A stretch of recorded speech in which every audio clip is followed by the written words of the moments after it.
Hello guys, this is your friend and we are back with a new fanfic. Which is what if Naruto build Harem Kushina Kurenai May Sasuke's older sister and Hinata's mom, part 1. And if you enjoy this fanfic then please press the like button and subscribe to my channel for more fanfic like this. And now let's start the fanfic. Kushina had just given birth when a masked man materialized directly in front of her and ripped the 9 tails out of her. Minato saw the condition that his wife was in and took her to the hospital. After that, he returned to the battlefield, or so she thought. Kushina was writhing in the hospital bed in pain. No one had ever survived a tailed beast extraction.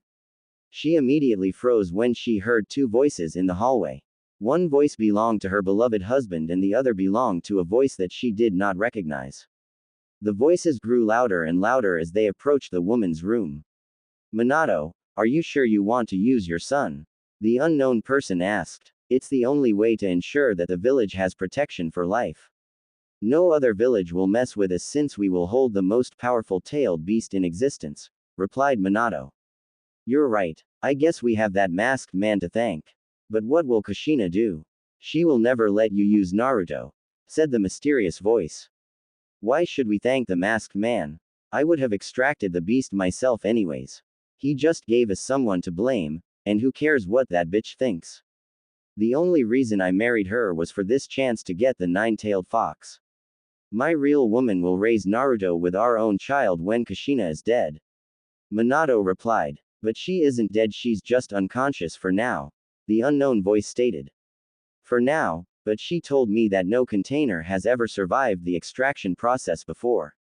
Minato replied. Hearing all of this from the man she loved, Kushina began to tear up in bed. She should have listened when Tsunade, Makoto, Yoshino and Hitomi told her that Minato was no good. She should have listened to them when they started noticing his adulterous behavior. He had the guts to hit on her friends while they were married. Now, the women weren't her friends anymore. The friendship was ruined due to her blind love towards the horrible man. Minato, it's time, get Naruto now, said the voice as Minato walked over to take Naruto. As she heard his footsteps walking over to the cradle, something inside of her snapped. She was not going to let the betrayer take her child. She was not going to let Naruto die due to her husband's activities. No one was going to stop her from protecting her baby. Not even her own husband, Minato Namikaze, the Kage who single-handedly obliterated a majority of Iwa's forces in a few hours, would prevent her from protecting her baby to the very end. Kushina started to put her Kekkei Genkai into use. She used her adamantine chains to grab Minato's foot and threw him into the wall. Gah! The blonde-haired Kage yelled out. He looked up to see Kushina in her bed giving him a rage-filled glare. Kushina-chan, what are you doing? I thought you were unconscious. Why did you attack me? Minato demanded. You bastard! Kushina screamed, how could you do this to me? Betray me like this? You used me. Naruto will not do anything for you as long as I am Al. Kushina was cut off by a blow to her neck from the person that she just could not identify. The man held a kunai and was about to finish the job until he heard footsteps in the hallway. Minato, grab the boy, we have to leave now. He whispered loud enough only for Minato to hear. 2 hours later, Kushina woke up to an empty room. She sat up in her bed rubbing her neck as it was very sore. Suddenly, she started to regain memory of what transpired before she was knocked unconscious. No, she looked towards the cradle where Naruto was supposed to be only to realize that he was not there. Naruto! She screamed out as she started to unstrap her legs from the bed until someone ran into the room. Calm down Kushina, you shouldn't stress yourself right now. It's not healthy for your body. Rest for now. A voice that she recognized ordered. Kushina looked up, she realized who it was. It was her ally Tsunade of the Sannin. Tsunade had a violet rhombus on her forehead. She has fair skin and brown eyes. Except for her bangs, which are parted in the middle and fall down the sides of her face, Tsunade's long, blonde hair is tied into 2 loose ponytails using purple bands. The same color as the seal on her forehead. She was wearing a grass-green robe with the kanji for gamble, do, cake written in black on the back, inside of a red circle. Underneath she wore a gray, kimono-style blouse with no sleeves, held closed by a broad, dark bluish-gray obi that matches her pants. Her blouse is closed quite low, revealing her sizable cleavage. She wears open-toed sandals with low heels and polish on both her fingernails and toenails. She also wears a soft pink lipstick and around her neck first Hokage's crystal necklace in clear view on her chest. How can I calm down when Minato stole my son? Right after he assaulted me. Kushina yelled. He did what? Sensei told me that you both decided to use Naruto in the sealing process. Tsunade shouted. Tsunade? That's not all he did, Kushina replied as she told Tsunade what she heard of the conversation between Minato and the mystery man. I would kill him if he wasn't already dead, Tsunade yelled. Tsunade, where is my Naru-chan? I want to hold him, Kushina asked. I'm sorry Kushina, but sensei told me that he died during the sealing. Tsunade said as she held her head down with tears coming out of her eyes. No, Kushina whispered. For Kushina, that was when her world ended. No way, you cannot tell me that he is dead. Never, Kushina screamed. Kushina she was cut off as Kushina screamed again. My baby, I didn't even get to hold him in my arms yet. I never got to even hear him laugh for the first time. Kushina sobbed. I didn't get to watch him grow up. I had a chance to, but that bastard ruined it. Kushina but she was cut off. Tsunade, could you please, leave me alone? I just need time to myself right now. Kushina requested. Okay, but if you need anything just call, I'll be right next door. Tsunade said as she walked away while Kushina cried herself to sleep. 30 minutes later, Kushina woke up to a female voice. Serves you right you bitch, you didn't even know that Minato didn't love you. He loves me and now that your piece of shit that you call a child is dead, my child will become the rightful heir of the Namikaze fortune. The woman boasted. Suddenly a chain shot out from Kushina's back and pierced the woman's stomach in an attempt to kill the unborn child. A banshee scream was heard through the village, alerting the Hokage as he jumped out of his chair, Yoshino who was gardening, Makoto who was training and Hitomi who was heading to the Hyuga training grounds, they all headed to the hospital. They are all Anbu. I may not be able to kill that bastard, but I will kill his child like he killed mine. Kushina said in a cold voice as the chain retracted. Kushina started to bleed through her bandages. As she was about to fall, someone caught her. She looked around to see that it was Tsunade. Kushina, what happened in here? Tsunade asked. But before Kushina could answer, the Sandaime Hokage, Makoto, Yoshino, Hitomi and some nurses came in. What happened here? The Hokage asked as Makoto, Yoshino and Hitomi rush over to their friend as the nurse heads over to the down woman who was bleeding out. Kushina was about to speak when Tsunade cut her off. She attacked Kushina while she was sleeping. Kushina was only defending herself. Tsunade replied. Okay Tsunade, come heal her before she and the baby dies, the Hokage said. I can't. If I don't heal Kushina she will die too. Because of the attack all of her wounds reopened. Tsunade replied as she started healing Kushina. But you can't let the baby die, she is very important to this village. The Hokage said. But why is that sensei? Who is the baby's father? The mother isn't related to anyone powerful, so why is it more important than Kushina? The last loyal Uzumaki, Tsunade asked. Well, forget about it. I'm sure the nurse can do it herself. The Hokage said as he quickly vanished. Why did you lie for me? You know that I was the one who attacked her. You will be in trouble when she wakes up, and tells the Hokage, Kushina said. And who will he believe? Now tell me, what caused you to attack her? Tsunade asked as she finished healing her. She came in here to boast about her and Minato's child. Kushina said as she started to cry when she felt Makoto, Yoshino and Hitomi arms wrap around her.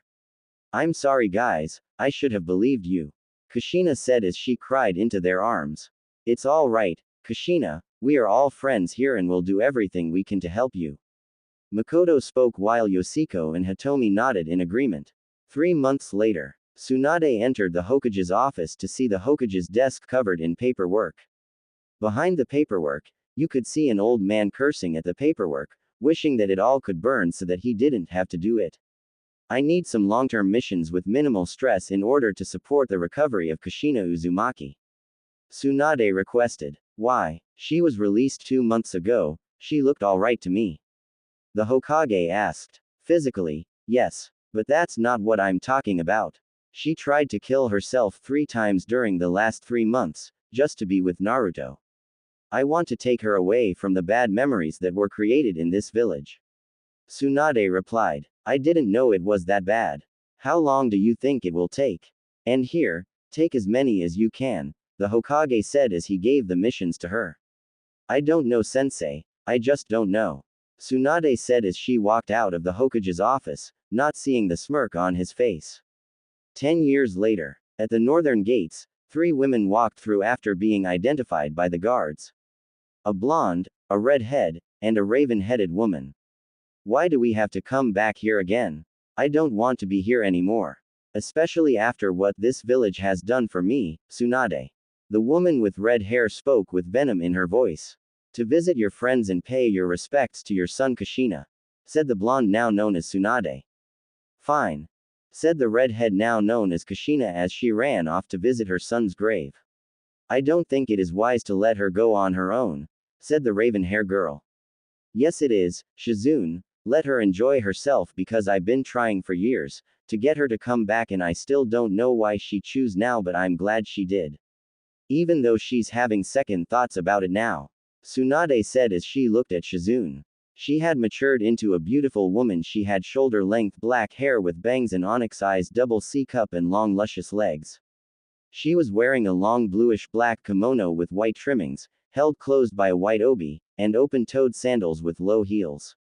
A 10-year-old blonde-headed boy of short stature was walking around the outermost edges of Konoha, near the Uchiha district.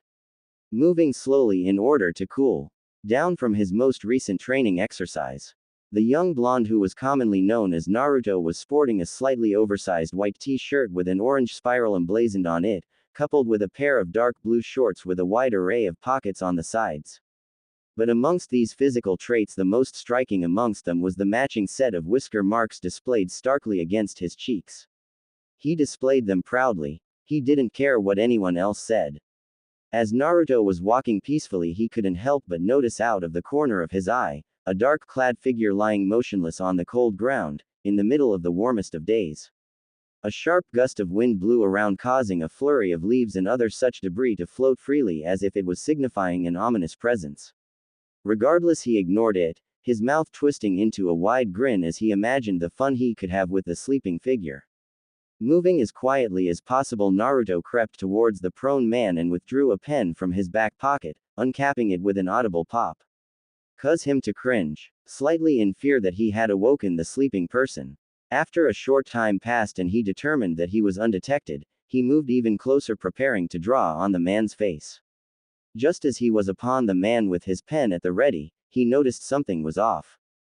The man's eyes were wide open, locked in a wide visage, that could only be described as unmoving. Naruto froze when he saw this and started to mumble an apology to the man.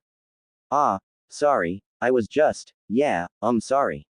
No hard feelings, right? The boy asked the man, not making eye contact.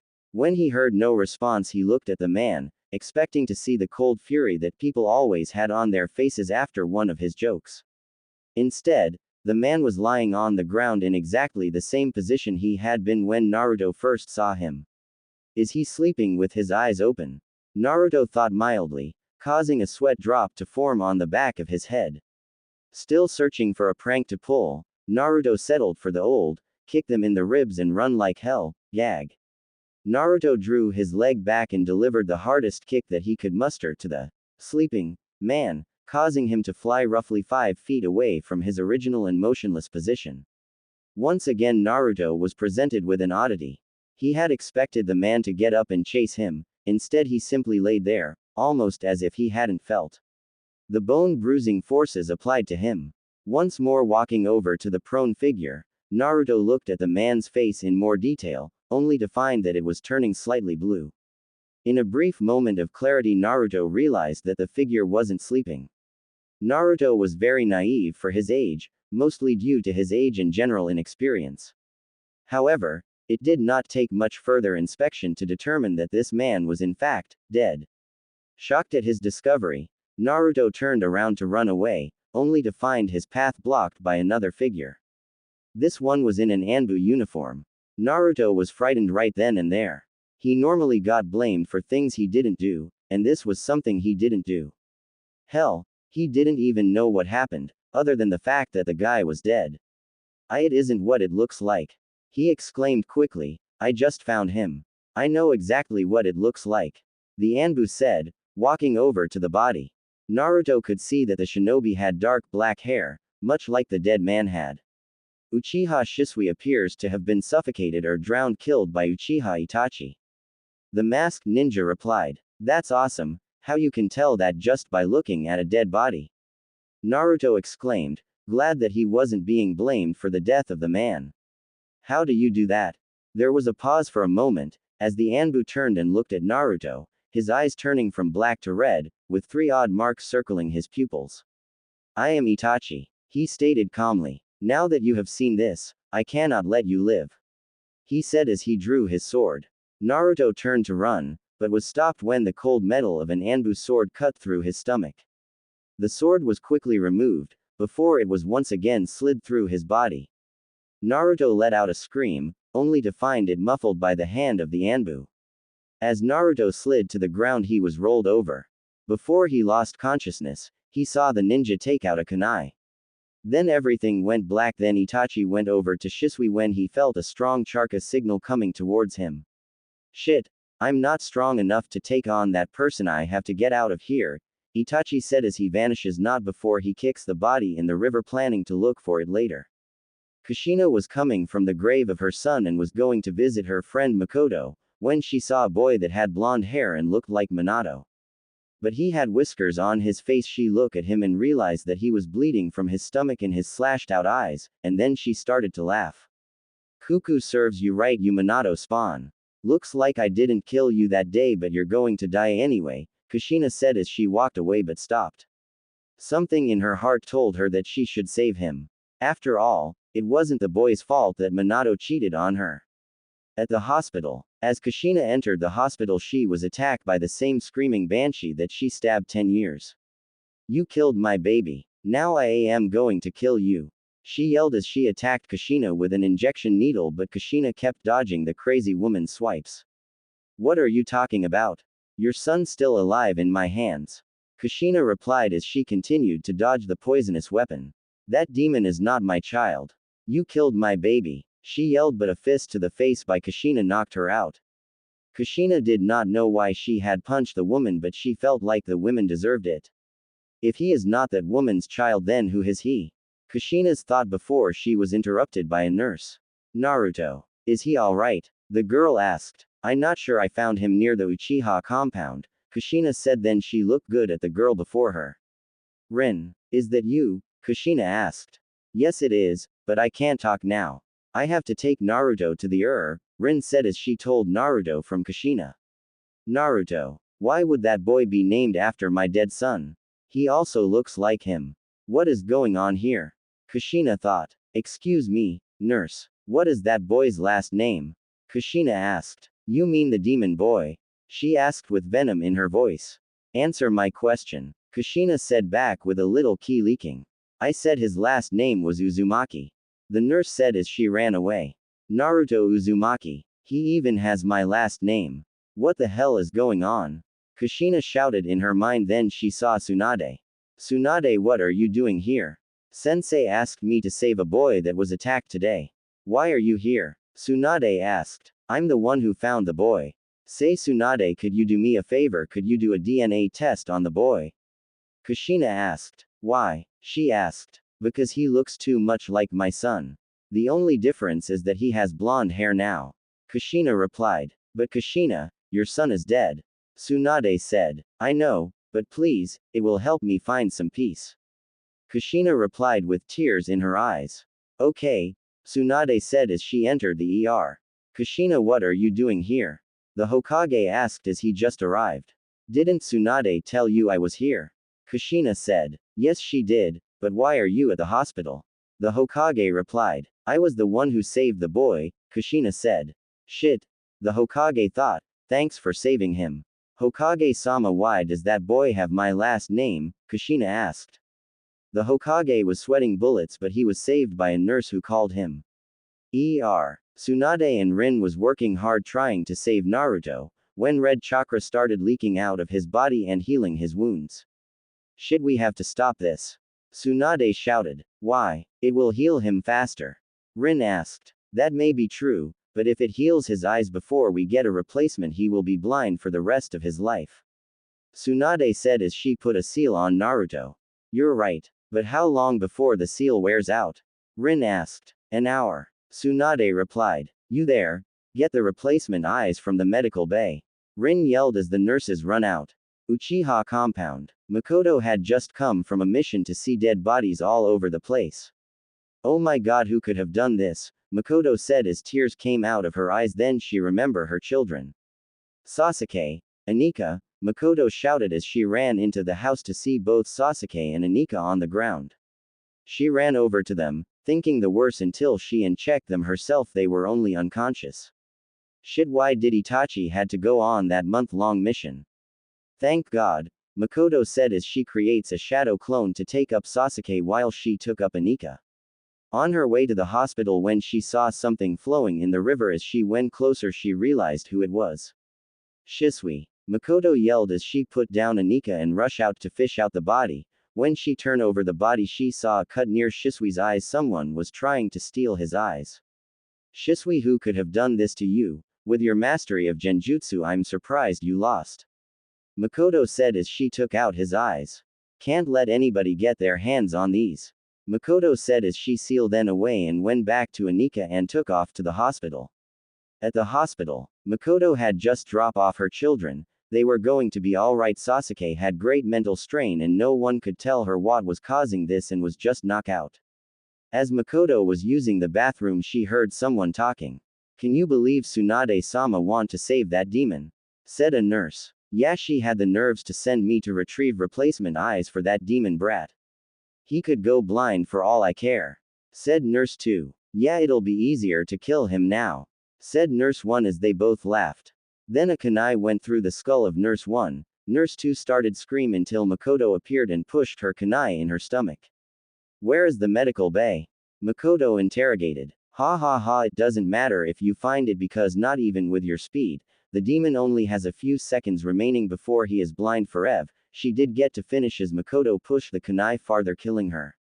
Shit, she is right, I need to do something. Makoto said. She then suddenly thought, Shisui would have wanted you to have it, Naruto-kun. She suddenly towards the and ran. When Makoto arrived at the door to the some nurses tried to stop her, but Makoto was a ninja, so she just shinned right behind them. Kushina came from the lunch room to see someone dodging the nurses. Where is she going? Thought Kushina. What the hell has taken so long, Kimiko? We only have a couple of seconds remaining. Rin asked. She's dead. Said Makoto as she entered the room. What are you doing here? Tsunade asked. We will talk later. Take these eyes. Makoto said as she unsealed the eyes. But these eyes have. Rin was cut off by Tsunade. She will explain later. Tsunade said as she took the eyes from Makoto and started the surgery. I will come and check on him later. Makoto said as she vanishes in a puff of smoke. 2 weeks later in the The next thing that Naruto knew, he was lying in a bed in a hospital bed. He tried to open his eyes, but found that he was stopped by something covering them. Reaching up to touch his eyes, he felt the coarse but soft texture of gauze. Suddenly he was racked with a fit of pain as the adrenaline of his awakening wore off.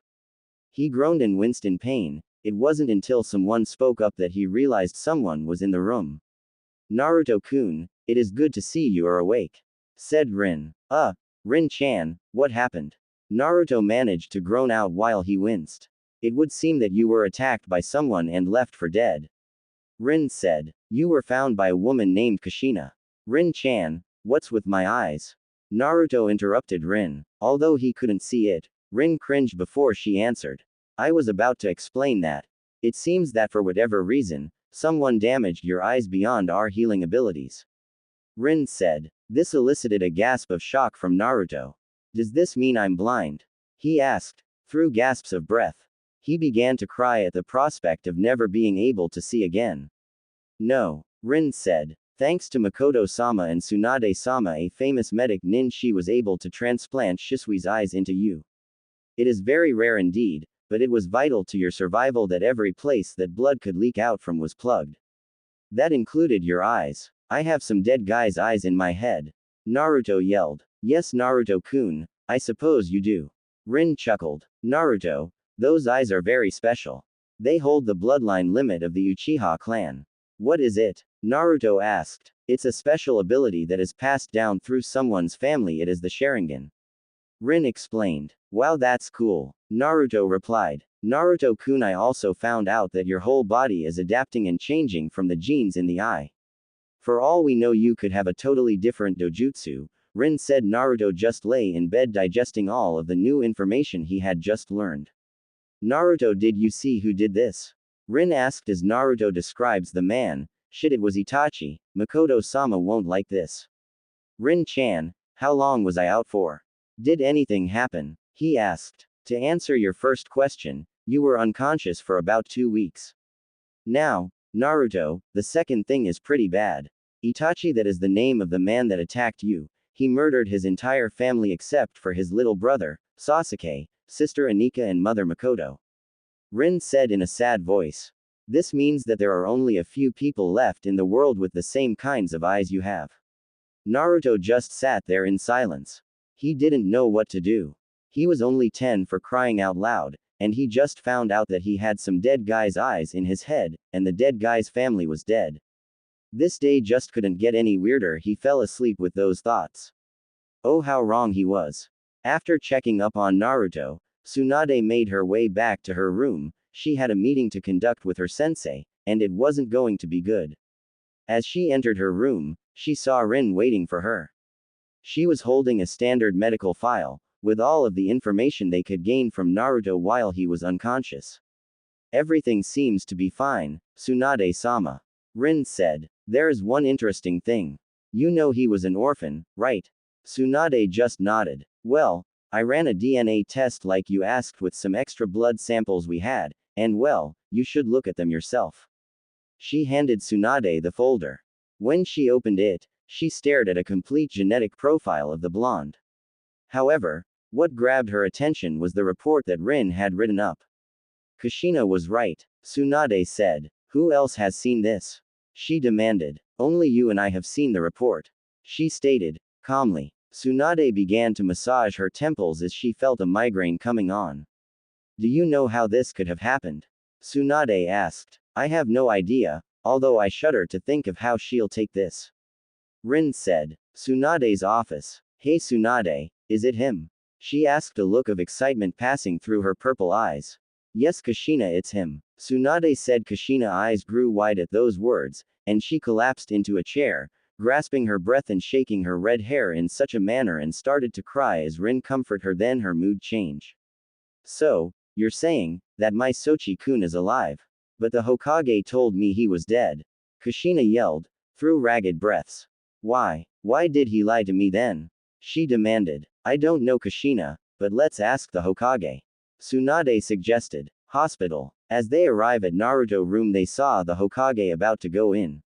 You bastard. Kushina yelled as she withdrew her katana and attacked the Hokage, but he blocked it with his staff. Kushina, what is the meaning of this? The Hokage said as he dodged a slash at his head. You lied to me. You told me my son was dead.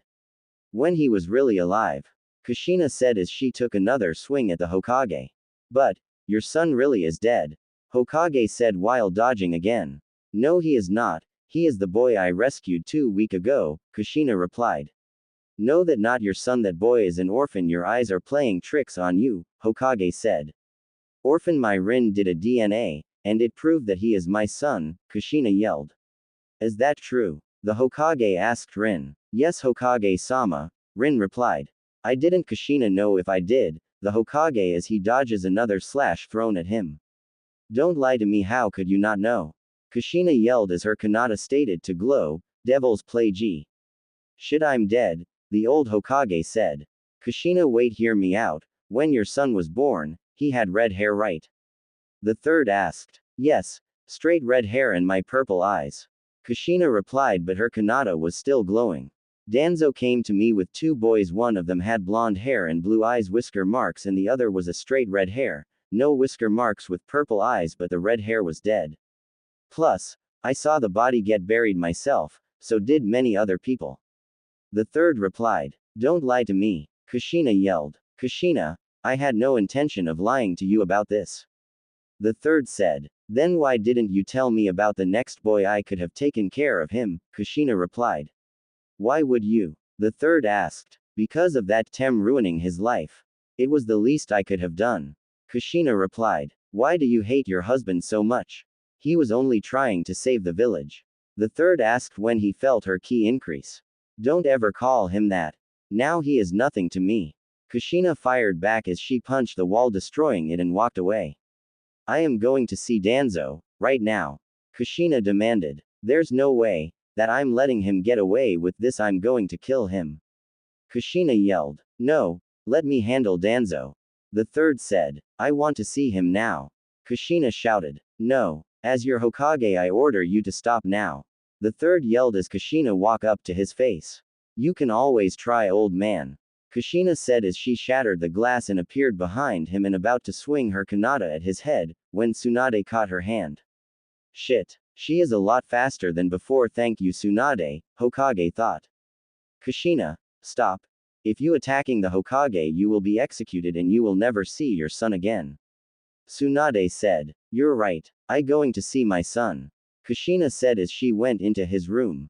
Thank you, Tsunade. The third said. I didn't do it for you, I did it for Kushina and her son, Tsunade said as she entered the room followed by the Rin.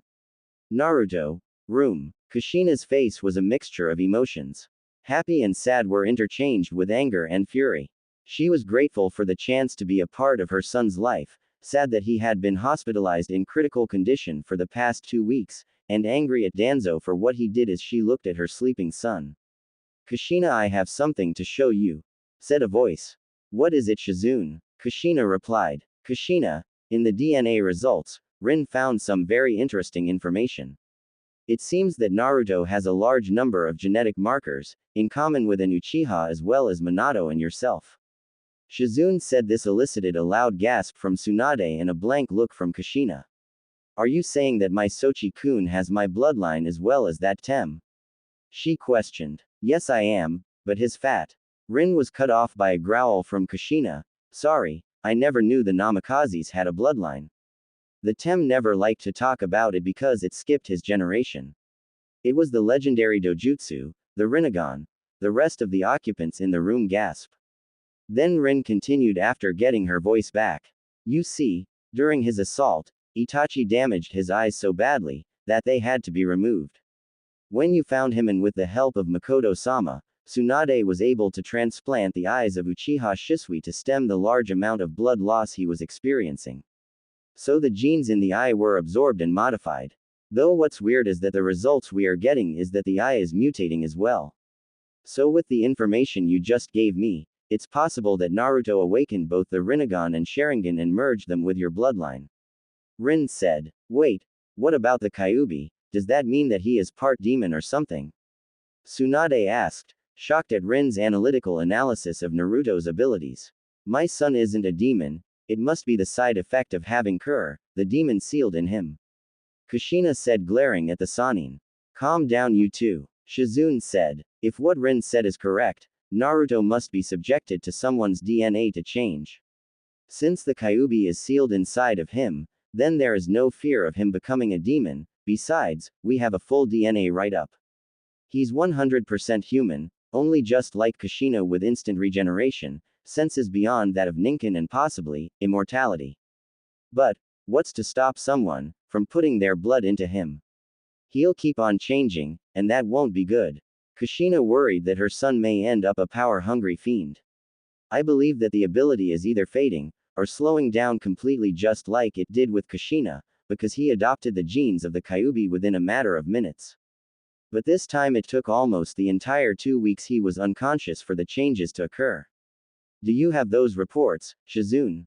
Rin asked. Hi. His DNA had been slowly changing over the period of the past 2 weeks, and the changes were mostly minimal.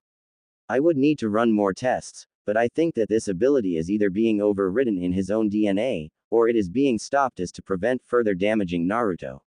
Shizune deduced. Now, said Rin, what do you say about meeting your son? Had they not turned to wake up Naruto, they would have noticed the face with yellow eyes watching them as it its lips and laughed. Ku Naruto-kun, you will be mine soon. It said before it vanishes. Back at the hospital in Naruto's room. They put up privacy seal. Naruto, wake up, Rin said as she shake him. Rin-chan, is that you? Naruto said as he stood up. Yes, it's me, Rin replied. Is it time to take this blindfold off? Naruto asked. Yes, it is time, Rin said as he took off the blindfold and the light entered his eyes, blinding for a second. When his Sharingan eye in the form of Shisui Mangekyo Sharingan adapted to the light, he looked around and saw three of the most beautiful women he had ever seen: a blonde hair one, a black hair one, and finally a red head. Who are you? Naruto asked. Naruto, this Tsunade, the one I told you about, Rin replied as she pointed to the blonde one. Thanks, Tsunade-sama, Naruto replied. Don't worry about Naruto, Tsunade said. And this is her apprentice Shizune, Rin said as she pointed to the black hair one. Nice to meet you, Shizune-san, Naruto said. You too, Naruto-san, Shizune replied. And this Kushina, she is the one that saved you, Rin said, pointed to the red head. Thank you, Kushina-san, for saving me even though a monster like me doesn't deserve it, Naruto replied sadly. Why do you think you are a monster? Kushina asked as tear fell down her cheek. That's what the villagers say to me as they beat me, Naruto said as all the women began to cry. Why is this woman crying? Kushina could take it anymore and she lounges at him. Sochi, I'm sorry, if I knew you were alive I would have stayed and protected you, Kushina said as she cried on Naruto. Hey, stop that. I don't know you, lady, and stop calling me your son because I won't fall for that again, Naruto said as he pushed her away. That made Kushina cry even harder. I am your mother, Kushina replied. You are not my mother. I heard my mother was a whore, who abandoned me just so she could spread her legs for strange men. Naruto shouted. That made Kushina cried even harder. Naruto, she really is your mother. Rin shouted. So it was true, you really did abandon me. Naruto shouted as he lounges at Kushina but was caught by some chains. Let me go, you bitch, I don't want anything to do with you. Naruto shouted. Please, Sochi, give me a chance to explain myself. I love you, said a crying Kushina. No, Naruto shouted. Naruto, stop, she thought you were dead. She didn't abandon you, Tsunade shouted, comforting a crying Kushina. Why should I believe you? Naruto replied. Because I believe her, Rin said she, which shocked Naruto. Rin-chan, I thought you were on my side, Naruto said. I am, just listen to her story before you judge her, Rin replied as Naruto looked at her. Give her a chance, said a voice. Fine, Naruto muttered. He knew Rin was right, he could at least hear her out. Thank you, Sochi, Kushina said and explained herself. So you think the Hokage lied to you? Naruto replied as Kushina nodded her head. I don't believe that the old man would ever do that to me. He is always the one that saves me from the mob. Naruto shouted. Naruto, calm down, and think about it. I don't want to believe, but it's true, Rin said. Naruto started thinking about it when he remembered how the Hokage always came after the mob had beaten him. He would have them arrested, then he would give the Naruto the speech on how he should forgive them.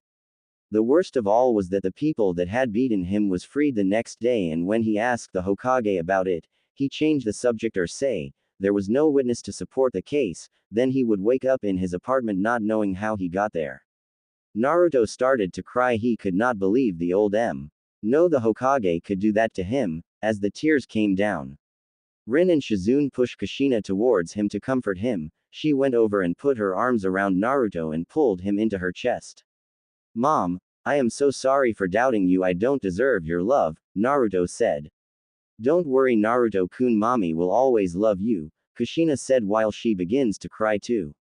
She held him as if her life depended on it. I am so sorry, Naruto-kun, she repeat. Suddenly she sensed a powerful Ki coming towards her. Her chain came out of the ground, capturing a raven-hair woman in a bird cage. You bitch, stay away from Naruto, said a voice as she attacks Kushina, who easily dodges it. Makoto-chan, why are you attacking me? Kushina asked. Don't Makoto-chan me, you bitch, you abandoned Naruto, Makoto shouted as she attacks Kushina again, who dodges again. No, I didn't. Now stop attacking me and let me explain, Kushina replied, but Makoto wasn't listening. Miko-chan, stop. Naruto shouted. But Naruto, she was cut off. Let her explain, Naruto replied. Fine, Makoto said as she listens to Kushina's story. Just answer me one question, did you get my letters? Makoto asked. What letters? Asked a surprised Kushina. So the Hokage lied to me, he told me you got my letters, Makoto replied. The only things we got was mission scrolls and nothing else, Tsunade said. What was in those letters? Kushina asked. When we first saw Naruto, he acts like you and had your last name, so we thought he was your son, but when we asked the Hokage, he denied our claims, saying it was just a coincidence, and when we asked where you were, he said that you didn't want anybody to know where you were. So we drop it. 2 months after observing him, we decided to send you a letter by putting it in the mission scroll, but we got no response, so after a year of trying we gave up, Makoto said. So why didn't you adopt him? Kushina asked. The Hokage and our husbands would stop us, so we decided to protect him from the shadows, Makoto replied. Damn it, Hokage, you are always ruining my life. One day you will pay, Naruto thought. So who did this to Naruto-kun? Makoto asked, but the all hesitant until Rin told her everything. Right before Naruto could say anything, Makoto was in front of Naruto and crushing in between her valley of her DD. Makoto was a very beautiful woman, long raven hair, slim shapely body, and lovely, although she was in her late 30s, but she looks like a woman in her late 20s. Are you alright? Makoto asked with tears in her eyes. I'm okay, Makoto-chan, Naruto said as he hugged her back. How can it be okay when my son did this to you? Makoto said, still crying. Makoto-chan, please stop crying, I hate to see a beautiful woman cry. I'm okay, Naruto replied as he started rubbing her back. Makoto blushed instantly and stopped crying. If you say so, Naruto-kun, Makoto said in his warm embrace. Then they were interrupted when they heard Rin's cough. Rin coughed. We have a problem, the old man will soon arrive. What should we do? We will act like everything is okay, Kushina said as everybody nodded their heads in agreement. But what about Naruto's eyes? We can't let them see them. We don't know what they will do, Shizune asked. You're right, Rin replied. Leave that to me, Kushina said as she channeled her chakra into her hands as she touched Naruto's stomach. Please protect Naruto-kun, as Naruto's eyes turned back to his normal blue eyes. Kushina, did you just use K? Tsunade was cut off by Makoto's hand. After more planning on how they will be acting when the Hokage came in later. The Hokage walked in and heard. It's good see you, Ka-chan, you look beautiful. I really like your long red hair. I wonder what I look like with your hair, said Naruto, missing Kushina's blush. Thank you, Sochi, said Kushina. Tsunade then introduced herself, then gave him a hug, crushing him her big beautiful S while Naruto hugged her back and rest his face into making him blush. Seeing this, Kushina, Shizune and Rin started to laugh. The boy has good taste, said the Hokage, surprising them. Yeah, right, while blood started to leak out of his nose. Tsunade saw this and a vein started to twitch on her forehead. Then you could hear the scream of the Hokage as he was flying across the village. When the Sandaime returned from his trip, Rin told Naruto everything during the operation, leaving out everything they don't want the Hokage to know. Long story short, Naruto was shocked. They talked some more before Naruto fell asleep, then they left. After they left, a figure came out of the shadows and pours something in a sleeping Naruto mouth. Soon, Naruto, you will be mine, ku, ku, ku, ku, then it sank back into the shadows. 2 days later. Where do you live? Kushina asked. Naruto led her to the apartment. The old man said that it was the best he could get, he said. Kushina looked at the apartment in disbelief. You're joking, right? She asked. No, come look. Naruto led her into the apartment. He opened the door and Kushina looked around. I don't have anything besides a bed, a few chairs and a refrigerator I found around in the village, Naruto told her. Kushina walked around the apartment, barely holding her anger. I am going to kill those bastards, she growled as she walked up to the refrigerator that looked like it had been through a war and opened it and saw some milk and ramen. These expire last year. They won't sell me anything fresh no matter where I go unless Makoto or Rin-chan is with me, and they can't always be with me, so I just have to buy them. Well, it won't happen again because I am here now, Kushina said as she walked up to Naruto and hugged him. 3 years later. Uzumaki compound. They lived in a mansion on a vast estate neighboring the Hyugas. They were wealthy because of all the money she made on her missions. She even built a garden behind the house after an incident where they were almost poisoned. Kushina went on a rampage destroying stall that belongs to the vendors that sold them the food before killing them. It took the combined effort of her friend Makoto, Hitomi and Yoshino, to calm her down. The Hokage had called her into his office after that and asked her why she had done that to the vendors who were no real threat to her. Kushina almost blew a gastric and attacked the Hokage, but her friends held her back before she replied that if poisoning them wasn't a threat then she knew what was, and she even told the Hokage that if she caught any uninvited guest on her property then she won't hesitate to kill them even if it was him. Throughout those years Kushina trained Naruto in anything and everything that she knew and what his body can handle. When she was done she wanted Naruto to be able to protect himself when she had to go on a mission. 2 years later, Naruto entered the classroom and introduced himself to the class before the teacher told him to take a seat. As Naruto walked up the stairs he could feel the ki coming from some of the students, but he ignored them and took his seat beside a Hyuga who had the usually Hyuga stare. "Hi, my name is Naruto, do mind if I sit?" Naruto asked, but she just looked at him and she just ignored him. "So this is Kushina's son?" The girl had a confused look on her face. "Mom told me to try and make friends with him but dad told me not to. Who should I listen to?" "So this is Hitomi-chan daughter?" Naruto looked at her. She has dark blue hair which reached her back and fair skin, a traits that she inherited from her Hitomi. It's a shame she doesn't have Hitomi personality. Naruto was about to ask her something when a raven-haired girl approached him.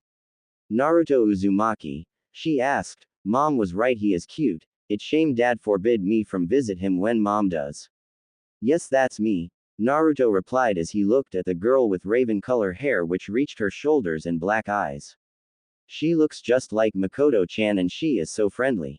"Then come with me," she replied as she puts out her hands. "The teacher is glaring at us," Naruto said as the girl looked at the teacher before turning back to him. "I'm an elite Uchiha. I don't answer to anybody," the girl replied. "I see, but I am okay with my seat," Naruto said. "I don't want a cute guy like you getting corrupted by this Hyuga bitch," the Uchiha said. Hearing this the Hyuga turned around. "What did you call me?" the Hyuga girl asked. "Are you deaf? I call you a bit."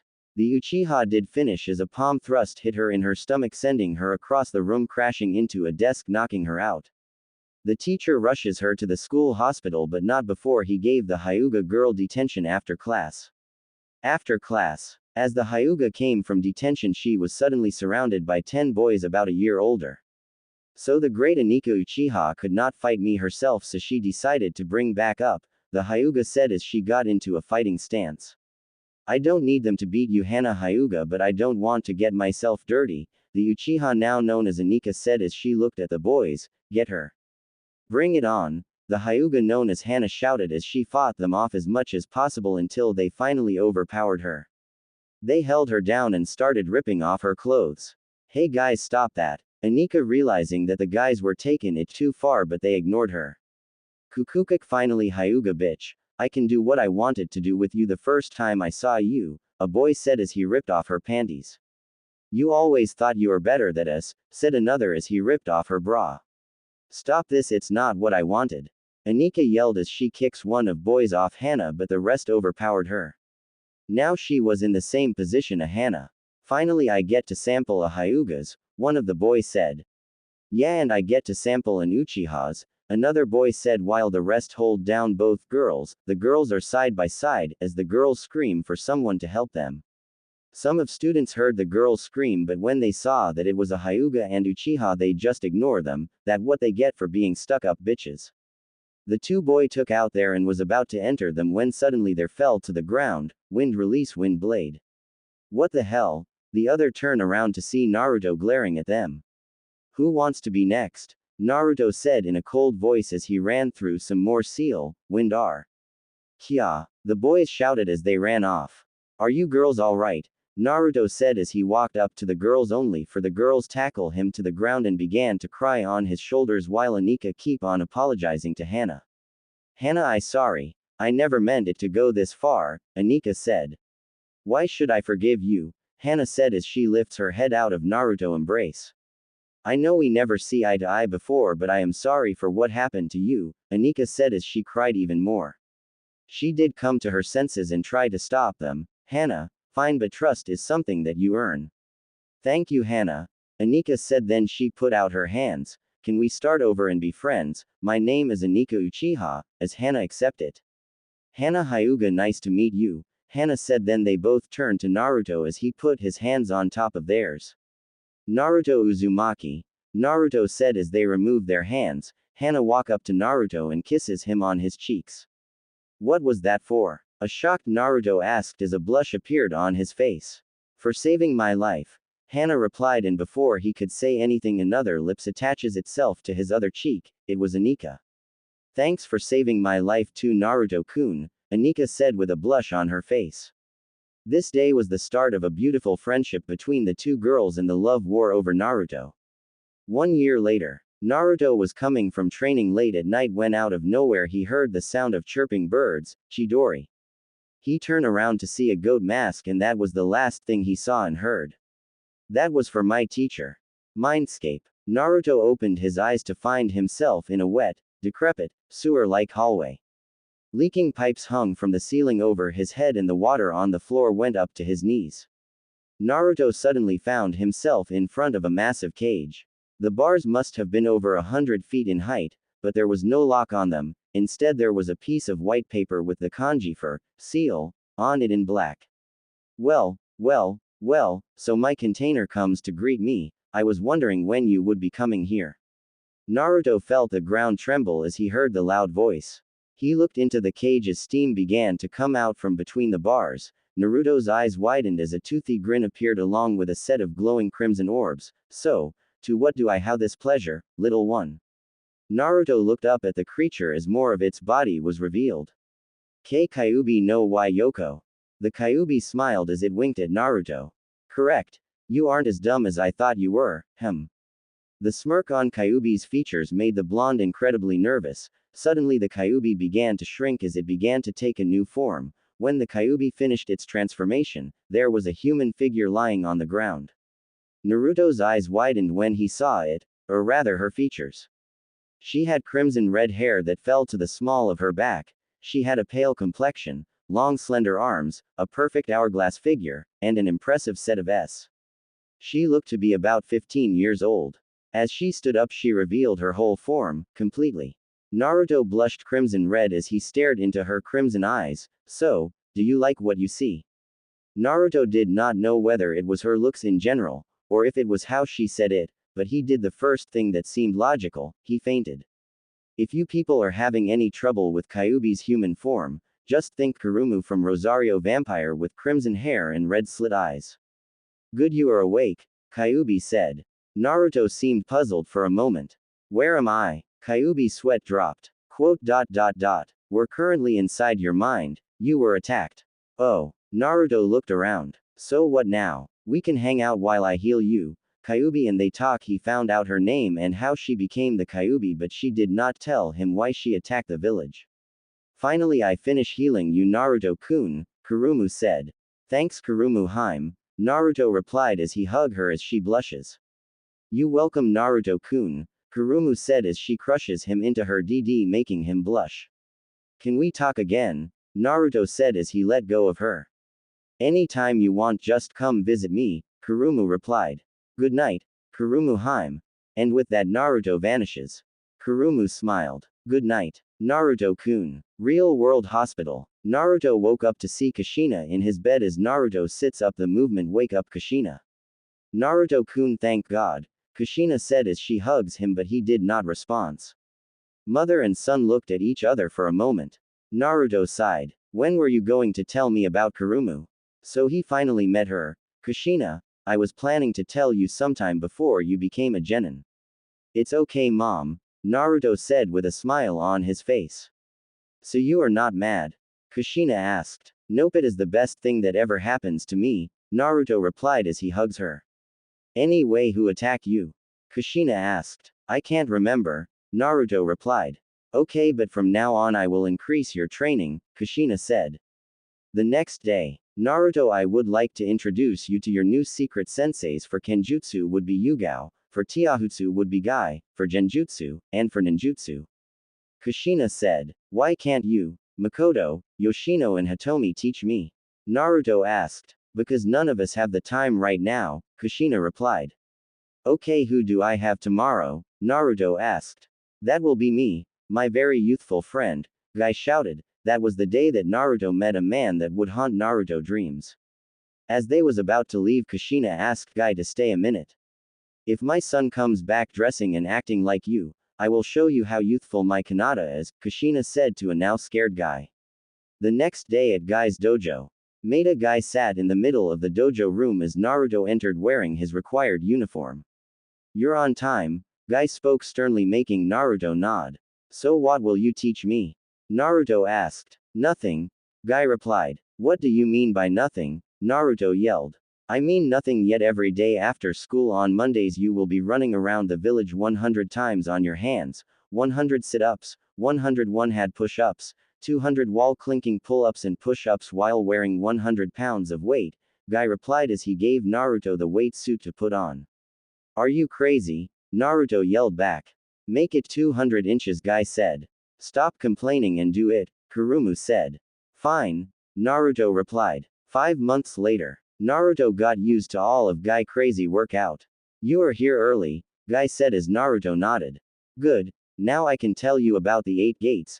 Naruto now sat on the floor in front of Guy. Now for the required period to learn the 8 gates is 5 months. In 1 week I will see how many gates you can open, and that's when I know it's your limit. You do not go beyond that limit until I tell you, understand? Guy looked serious as Naruto nodded back as they started the session. For the first lesson I will tell you about the 8 gates. Naruto nodded. The 8 gates are 8 specific points on a person's chakra pathway system. They limit the overall flow of chakra within a person's body. Guy lectured as he carried on. The basis for the idea of the chakra gates comes from the body's limits on the functions within it. This makes the body much weaker, but it keeps the body from expiring too soon. In order to avoid this, one has to undergo intense training. To open these gates allows the user to surpass their own physical limits at the cost of extreme damage to their own bodies. Do you get me so far, Naruto? The Uzumaki nodded as he absorbed everything. Now let's get into detail to what these 8 gates are. Guy got up now as he started to walk around Naruto, who still sat. First is the gate of opening. This is located in the brain. This gate removes the restraints of the brain on the muscles so 100% of their strength can be used, whereas normally, a person can only use 20% of their muscle strength to keep them from disintegrating. Unlocking this gate allows the user to use the front lotus. Naruto nodded as Guy moved on. Second is the gate of healing. This is also located in the brain. This gate forcibly increases one's physical strength and temporarily re-energizes the body. Third is the gate of life. This is located on the spinal cord. It allows the user to use the reverse lotus. The increased blood flow turns the skin red. Fourth is the gate of pain. This is located on the spinal cord. This gate increases the user's speed and power, in result it may cause muscle tissue to tear up. Fifth is the gate of limit. Increases the user's speed and power. This is located in the abdomen. Sixth is the gate of view. Increases the user's speed and power. This is located in the stomach. Seventh is the gate of wonder. For above, this is located below the stomach. This gate will turn you into an almost unstoppable powerhouse. Eighth is the gate of death. This located at the heart. Releasing this gate uses up all of the body's energy. It makes the heart pump at maximum power and exceeds the power of every other gate. Opening this gate assures the user's death shortly after. Together they are the 8 gates. Guy now sat on the floor again. Any questions, Naruto? Naruto listened intently as he nodded and asked one important question. Can you use techniques when you are using the 8 gates? Guy shook his head negatively. Impossible. The 8 gates is the ultimate form of Taijutsu. Using ninjutsu will kill you because of the amount of chakra that is leaked out thanks to the 8 gates. Naruto frowned. Okay, do we start learning it now? Guy nodded as he got back up. Yes, we have time. I will see how many gates you can open when the training is over. Naruto nodded as he got up with Guy. Guy then walked forward towards outside. Come Naruto, let's begin. Naruto smiled as he walked after his teacher. He will have to show his determination. 5 months later, a 16-year-old Naruto is wearing a black cloak with red flames around the whirlpool symbol on it. Under it there he is wearing Anbu cloths. He is walking home with Hana to his left and to his right Anika. Hana is wearing the traditional but tight Hyuga clothes to show off her curvy figure, C-cup in her long beautiful hair. Anika is wearing a female version of what Sasuke wears with the Uchiha fan. She was not as curvy as Hana but still looked good, a mini version of Makoto with a C-cup. The two girl was currently shooting eye lighting at each other. He's mine Hyuga bitch, you will never get him, thought Anika. Get your hands off him Uchiha whore, he's mine and I don't share, thought Hana as they made their way to train at training ground 12. Night. Kushina was still training when she heard the doorbell. She opened the door to see a girl Naruto's age with a normal katana with the exception of the guard, which is in the shape of a four-pointed bronze-colored star. Its hilt is light blue and sheath dark blue on her back. Kushina-sama, would you train me to use this? The girl said as she pointed to her sword. Why? Kushina said, realizing it was one of the girls Naruto had saved. Because I want to save Naruto someday like he did for me, the girl replied. Then why don't you train with Naruto and his friends? Kushina asked. I want to surprise him, the girl replied. Alright, you torture I mean training begins now, Kushina said as they dragged the girl into the house. Naruto was taking a walk through the streets, glad he and the girls passed the exam, but he suddenly notices Mizuki and Iruka running to the forest and decided to follow them. Now, finally, we just need to get to the gates and we will be home free, Iruka, said Mizuki. You right, Mizuki, Iruka replied. Really? From the way things look right now, you're just going to die, said Naruto appears in front of Mizuki. He kicked Mizuki in his chest, forcing him to let go of the scroll. Iruka run through a few hand signs, shouted, Die demon brat, this is for my parents' fire, release great ball of fire, and shot out a giant fireball at Naruto. Naruto just stand with a bored look on his face, then he run through some hand seal and slam his hand into the ground and said earth release. Earth style wall and a giant wall block the fireball. Suddenly Mizuki appear behind Naruto and shove a short blade into his skull as Naruto vanish in a puff of smoke. Shit, a shadow clone, where the hell is he? Yelled Mizuki. We don't have time, let's deliver the scroll to Lord Orochimaru, said Iruka. As they were about leave they heard voice shouted water release. Water whale bullet technique and giant whale came crashing down at them, forces them to split up and run in different location. With Mizuki, you thought you could get away, a voice said. Come out Kyuubi brat so I can kill you, yelled Mizuki as he looked around for Naruto. Suddenly a shout of, Kaiman, the gate of opening, then Naruto appeared in front of him, front lotus, and Mizuki receive a bone-crushing kick to the jaw. You could hear the cracking of bone as he sent flying into the trees. With Iruka was jumping from tree to tree when Naruto appear in front of him. Give me scroll or I will kill you, Naruto said. Like you could kill me demon brat, yelled Iruka, charging at him as he run through a couple of ensigns fire release. Great fireball technique shooting it at him. Naruto just stood there letting it hit him when the fire clear. Naruto was nowhere in sight.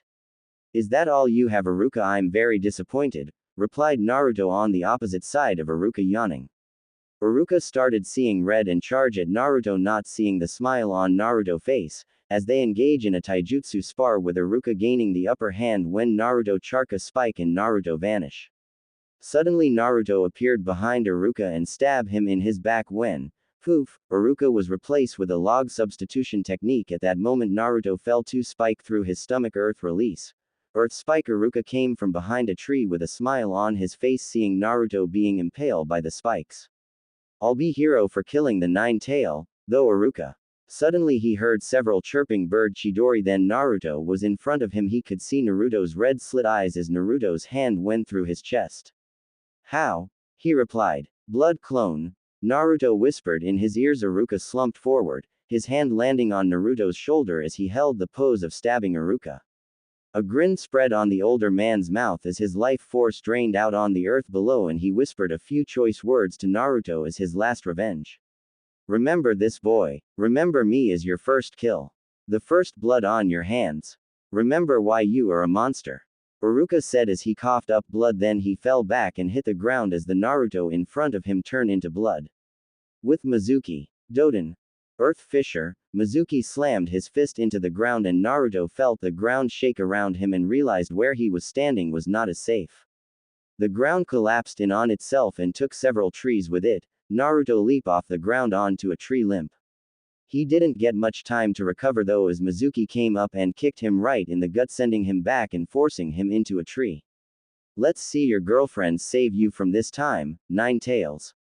Mizuki grabbed a kunai and ran forward, knowing that the boy got the wind knocked out of him and wouldn't be able to move. Naruto watched as Mizuki charged him. Should I use up too much charka on my first attacks? What the hell has taken Kurumu so long? He knew he only had enough charka for one attack alone, he just has to make it count. Yahoo Naruto-kun, I'm back, did you miss me? Kurumu shouted. Could you give me some charka? Naruto replied. Anything for you Naruto-kun, Kurumu said as Mizuki charged at Naruto. As he reached closer to stab, Naruto dodges his attack, then Mizuki was sent flying into the trees. Shit, that kick broke 3 of my ribs. Mizuki, is that all you have? As he got up when Naruto appeared in front of him with his Mangekyo Sharingan activated. Tsukuyomi. In the world of Tsukuyomi, Mizuki was chained to a bed while he was being raped by Orochimaru for the 72 hours as he screams, "An. Too troublesome to write." Real world. Screaming was heard through the village.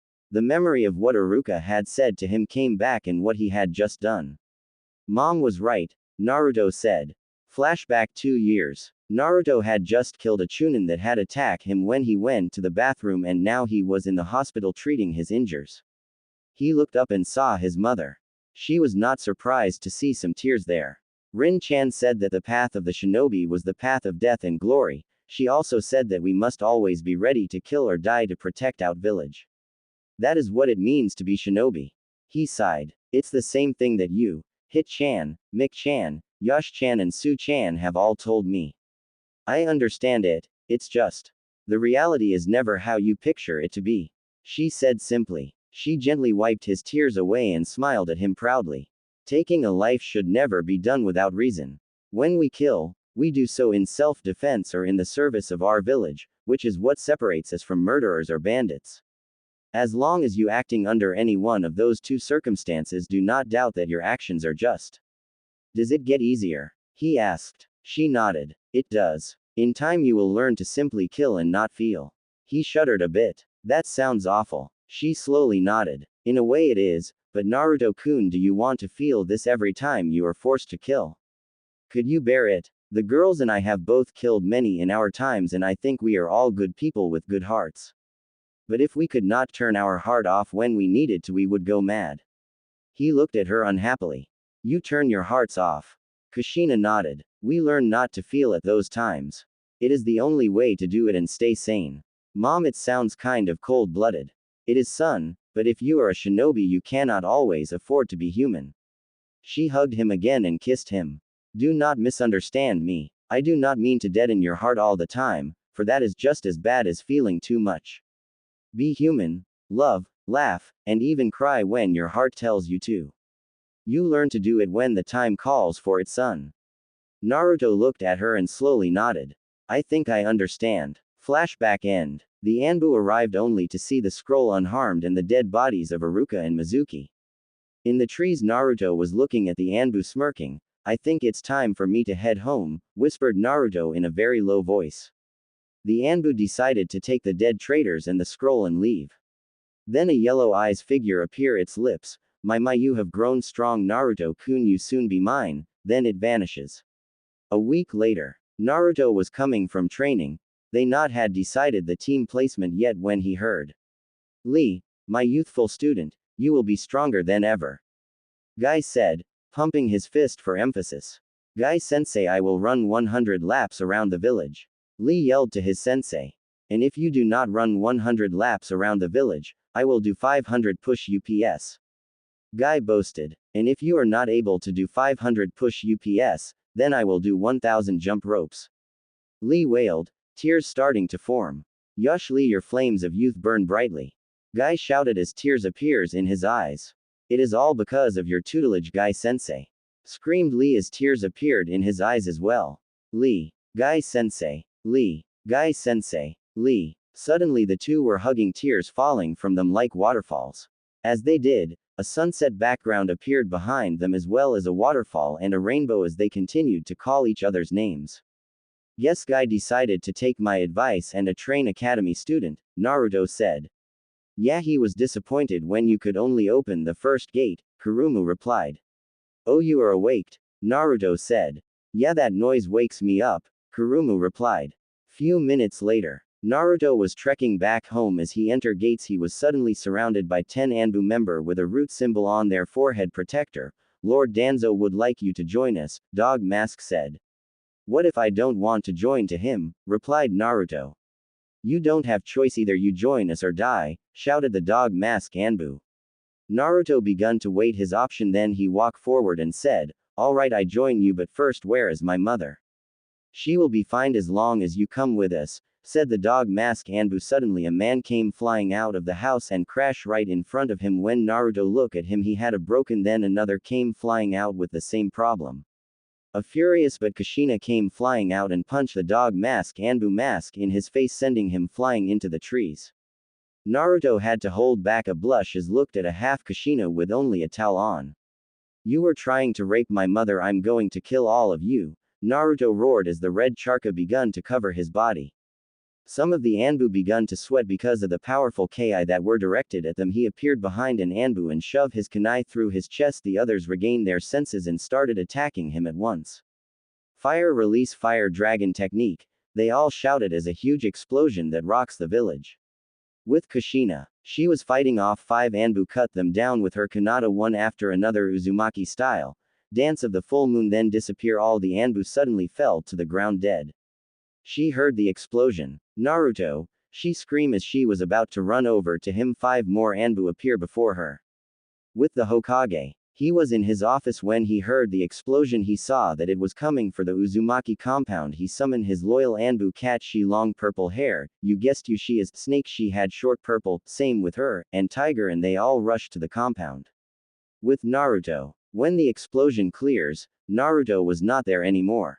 Looks as if we killed the demon brat, replied a nameless Anbu. Then he heard a voice, wind release. Flying swords of doom. 50 wind swords came flying a fast speed, killing all the Anbu. Naruto came out of his hiding place as he stopped kneeling down and started breathe hard as he had used too much charca in that technique, and suddenly he heard chirping birds behind him. He turns around to see the goat mask Anbu and froze it. Then his memory came back. It was same person that had attacked him years ago. As the attack was about to hit Naruto, a gentle hand pushed him away and took the attack for him. It was his mother. She had took the Chidori for him right through her shoulder. She then kicked away the Anbu. Then 10 more root Anbu came out of nowhere surrounding her. Kushina tried to fight off all of them until a sword pierced her chest. Then he saw them holding her down. Mom, Naruto shouted as he ran towards her with blind rage when something a kunai pierced his legs and shoulders. As he fell to the ground, he heard. Loin now, said the goat mask Anbu. Mind destruction no jutsu, a loin mask Anbu with blonde hair shouted. A few seconds later they both started to scream as they both fell to the ground. Goat went over to check on them. Shit, he is dead. The bitch mind is a lot stronger than we thought, he replied. I'm not strong enough to save her, this where I die. Naruto, as the Anbu came in for the kill when a yellow eye figure appeared between them. The last thing Naruto heard was, "Ku ku ku ku," before darkness take over him. With the Hokage earlier, as they jumped from roof to roof, everybody was shocked to see a dome of about 50 wind blade on the far part of the village surrounding a portion of the Uzumaki compound. Move faster, shouted the Hokage. The yellow eye figure. Fools, I won't allow you to touch my prize, the figure said as it vanishes. The root Anbus fell to the ground. The only one to escape was the goat mask root. The figure walked up to Naruto to look to see if he was alright as it reached Naruto and kneeled down and exposes its fang to bite Naruto on his neck when it heard someone coming and vanishes. A moment the Hokage and his Anbu arrived to see the unconscious bloody bodies of Naruto and Kushina, and dead root Anbu were everywhere. Call Tsunade now, yelled the Hokage. At root hideout. Lord Danzo, we have failed you, Goat said. What happened? Replied Danzo. As he told the story, Danzo had a frown on his face. Was it Orochimaru? Said Danzo. Not sure, I didn't see it face, replied Goat. At least we got that blasting woman out of the way, We'll get him next time. At the hospital, Naruto woke up to see Hana, Anika, and Makoto crying at his bedside. Stop crying, you know I can't bear to see beautiful ladies cry, said a weak Naruto. All three of them blush and hug him, drowning him in s. Alright Naruto-kun, they all yelled. I'm fine ladies, but where is my mom? Is she alright? He asked. Nobody answered. Where is my mother? Naruto yelled. Calm down, she's alright, but she is in a coma and we don't know if she will ever come out of it, replied Tsunade as she entered the room. Naruto hold down his head, begun to cry. It's my fault, he said. No, it's not. All the girls yelled. Yes, it is. If I was strong enough, I could have saved her. Naruto yelled. Naruto-kun, stop saying that no one could defeat that many persons. You did your best, said Hana. Hana is right, Naruto, replied Makoto. She lift up his face and bring it closer to hers. She could see that they weren't reaching him. Naruto break away from Makoto grasp and gave her a smile.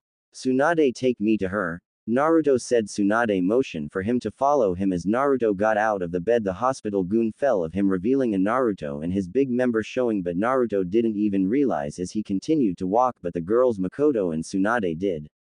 Makoto, Hana and Anika blush, then was blow back with massive nosebleed. Tsunade had to use her training as a med to prevent from passing out from a massive nosebleed. As they walked through the hall where all the nurses were, when they saw Naruto, they all pass out from nosebleed. This continued until they reached Kushina's room. Patients and visitor, female only, alike pass out with nosebleed while the men cursed Naruto. That day was known as the bloodiest day in the village history. In Kushina room, Kushina was there laying on the bed with tube coming out of her throat and hook up to a life monitor. When Naruto saw his beautiful mother laying there, tears begun to fall from his eyes as he remembered what had happened to them and how powerless he was. That made him cry even harder. Danzo is going to pay for this. I will get my revenge if it is the last thing I do, but how? Naruto though as he fell asleep. Mindscape. Yahoo! Kurumu shouted as she tackles Naruto to the ground as she covers high face. Get off me, Kurumu, I'm not in the mood, Naruto replied. Sorry Naruto-kun, I was just trying to cheer up my Destiny 1, Kurumu said. You're what? Naruto asked. Oh, nothing, Kurumu replied a little too quickly. Right, the only way to cheer me up is to make me stronger. Naruto said. Fine, but we will have to leave the village first, Kurumu replied. Are you crazy? I can't leave my mom alone. Naruto shouted. I have that taken care of, just trust me, Kurumu replied. Fine, what do I have to do? Naruto asked. A few minutes Naruto left Kushina's room, not seeing the red charca surrounding her. Next day in the Hokage office. No Naruto, for the last I can't allow you to train outside the village, you have to do it with your team, yelled the Hokage. I need to get stronger and get my revenge on Danzo, my teammates will only hold me back. Naruto yelled back. Revenge is never the answer, yelled Hokage. Whatever, old man, I'll go whether you approve or not, as he walk out. Naruto, take one more step and I will have to stop you by force if necessary, yelled the Hokage. Naruto stopped in place and turned round with his Mangekyo Sharingan. You can try, Naruto replied. Sudden the Hokage was sent flying from his office window into a house. He saw Naruto running to the gate. The Hokage uses a technique to cut Naruto off. Earth release. Earth box. 4 huge walls surround Naruto, trapping him as the Hokage walked to detain Naruto. The box explode as the heard a voice. Lighting release. Lighting lion bullet. The lion charge at the Hokage, but he easily dodges it and the lion hit into a building, killing the people in it. Naruto ran towards the gate again when he was hit by a very powerful wind. Wind release. Great barrier wind. The attack sends him crashing into the wall. Give up Naruto, you can't escape me. If you give up now I'll forgive you for attack me, the Hokage said. No, I can't do that. I need power to kill Danzo and get my revenge. I will come back into just 2 years, I'm begging you. You can even send someone to train me, please, Hokage-sama, Naruto said as he got on his knees with tears coming out of his eyes. I sorry Naruto, but I can't, replied the Hokage. Then you leave me with no choice. I will have to use my most powerful attack to kill you and leave, said Naruto as he called forth all the 9-tail charca. Then he run through some sign that the Hokage had never seen before, and the Hokage run through some himself. Wind, fire style. Wind, fire dragon bullet, shouted the Hokage. Nova release. Big Bang, roared Naruto, think Vegeta from DBZ Attack. The two attack collided, causing a great explosion as it clear you could see blonde hair running through the gate but the Hokage was nowhere to be found. Kai, release. Nice try Naruto, you almost got me, but Genjutsu won't work on me, and where did you get a Sharingan from? Said the Hokage. Naruto started to sweat as he used up a lot charka to cast the demonic illusion, false death, as he fell to the ground. Mindscape. I told you it wouldn't work, Naruto shouted. Calm down Naruto-kun, there is still Genjutsu that will work on the old fool, Kurumu replied. And what is that? Naruto asked. It is a surprise, you will just have to thrust me, Kurumu replied. Fine, what should I do? Naruto asked. Just this, Kurumu replied as she leaned forward and capture his lips with her and insert her tongue into his mouth. Naruto froze for a second, then wrap his hand around her waist and deepen the kiss for a minute, then they separate. Naruto could feel the power going through him. What was that for? Naruto asked. In case, Kurumu replied. In case what? Naruto asked. You die, Kurumu replied, and before Naruto could reply, he vanishes from his mindscape. Good luck Naruto-kun, yelled Kurumu. Real world. As the Hokage came closer to retrieve him, he felt a surge of charka force him back. Then Naruto stood up with his Mangekyo Sharingan blazing Kotoamatsukami, mind-controlling dojutsu. Hokage, you will let me leave the village for 2 years to train. You will tell the council that you are the one that sent me to train and that you will send someone to watch me too, and you also send Yoshino, Makoto and Hitomi to protect my mother. You will give me a copy of the scroll about sealing arts you have. Naruto Sahida's blood came out of his eyes and ears. Hurry up Naruto-kun, you won't last any longer, Kurumu said. I know Kurumu-chan, Naruto replied. And finally you will never remember this fight, Naruto said. Yes master, the Hokage said as he retrieves the scroll and gave it to Naruto. Then Naruto took it and left. Outside the village, Naruto had just left the Leaf Village to go on his 2-year training. He had took some scrolls from the Uzumaki compound that he will learn.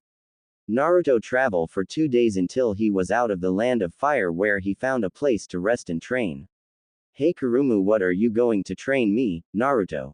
First I'll teach you a technique, set me free for a while, then we are going to get you in shape before any serious training. For next 3 weeks we will be doing physical training, Kurumu said as Naruto set her free. The first she was to tackle him to the ground and covered his face with her wonderful. After that training started for the next 3 weeks, Naruto did 1,000 push-up, 1,000 sit-up, 2,000 laps, 1,000 handstand push, all with 100-pound weights on every hour for the next 3 weeks. 3 weeks later. Okay Naruto, now that finish I can only teach you ninjutsu, so for any other training you have to find a master, Kurumu said. That's fine, I always like ninjutsu anyway, so what am I going to learn first, Naruto said. First we going to learn water, then wind, then fire, then lighting, and finally earth, she said. Then she handed him a scroll for him to start it with. Then Naruto created some clones to start on the scroll. Water release. Water dragon bullet. Water release. Great waterfall jutsu. Water release. Raging wave. And etc. 5 more left. 1 month later. Now that you have mastered all of the water jutsu, I know next we have wind. Wind release. Wind dragon bullet. Wind release. 1,000 blades. Wind release. Wind dome. And etc. 5 more left. 2 months later. Naruto's mindscape. Kur-chan, I want you to change my DNA from that man, Naruto said. But why, you may lose any bloodline from his side of the family, Kurumu replied. I don't care. After what he did to my mom and me, Naruto replied. Fine, but this going to hurt, Kurumu replied. Just do it, Naruto said. A second later Naruto started to scream out in pain as Kurumu changed his DNA. So his father bloodline allows him to absorb other bloodline. I can't get rid of that, it one of the most powerful bloodline, but Naruto-kun don't want it, Kurumu sigh. First thing separate all his DNA, then destroy his father's alone, Kurumu said. 2 hours later. Oops, Naruto is going to kill me, Kurumu said. The next day. Naruto, wake up, Kurumu said. Is it done? Naruto asked. Yes, but there is a problem, Kurumu replied. What is it? Naruto asked. I sort of accidentally delete almost all your mother's DNA, Kurumu. You did what? Naruto said. Everybody thoughts. Kurumu talking to Naruto outside of his mind. Kurumu talking to Naruto inside of his mind. 2 years later, Hokage office. The Sandaime was talking to a Junin, Hana and Anika. Then suddenly a figure appear in a red flash. It was a man about 5 foot 9 inches, in an open cloak that show off his muscles and six-pack. It also covered his face, and a symbol on his back mark, supernova. Who are you? Sandaime asked. I can't believe you forgot me already. It only been 2 years, replied the cloaked figure as he lifted it up to revealing his whiskered face and long red hair that reached his shoulder. As soon as the cloak came off, he was tackled by two blur, forcing him to the ground, hugging and feeling up his six-pack. Wow, Naruto-kun, you are so hot, Hana said as she continued rubbing his six-pack. Hana is right, Naruto-kun, you were hot before, but with the red hair, Anika as she continued rubbing his chest. Cough. Getting everybody attention. Sorry about that, Hokage-sama, they all reply. So Naruto, how was your training? The Hokage asked. It was fine, I'm stronger than I was before. So where do I stand in your ninja system? Naruto said as he handed the Hokage a scroll of his training trip. You are still a genin, replied the Hokage. Okay, so when the next promotion coming up, and do you have a team for me? Naruto asked. You're in luck, it's only a few months away and we have team that is short one person. Just go and meet at the academy tomorrow, replied the Hokage. Thanks old man, I will see you around. I am going to visit my mother, she must have awoken by now, said Naruto with a smile on his face. Sorry Naruto, but she is still in the coma, Hana replied. The smile suddenly disappeared. Naruto did not say anything, he just vanished in a red flash. Do you think he will be okay? Asked Anika. He will be fine, now let's get back to work, said the Hokage. At the hospital Kushina room, Naruto watched his mother glowing red. Why is my mom surrounded by your chakra? Naruto asked. How do you think she survived that night 18 years ago? Kurumu replied. You left some of your chakra in her, said a surprised Naruto. Yes I did, and it is the reason her mind didn't completely shattered that night, Kurumu replied. Is her mind still shattered? Naruto asked. I'm not sure, you have to touch her, Kurumu replied as Naruto walked over and put his hands on her. So? Naruto said. Her mind was fixed a month ago, Kurumu replied. Then why didn't she wake up already? Naruto shouted in anger. It was my order not to wake her until we arrive, Kurumu replied. Why did you do that? Naruto asked. If she had awoken she would have died because it took all of my chakra in her body to repair her mind, Kurumu replied. Why would it kill her? Naruto asked. My chakra is what keeps her alive, Kurumu replied. How? Naruto asked. I will tell you later, now put your hands on her chest, said Kurumu. Aura of life, Kurumu said through Naruto. As Naruto put his hand on her chest, a pink aura started covering up Kushina, and then her eye opened and she saw Naruto with her eyes off open and sits up. Damn, he's hot. So he is the one who revived from my coma, as Kushina looked him up and down, then blush appear on her face.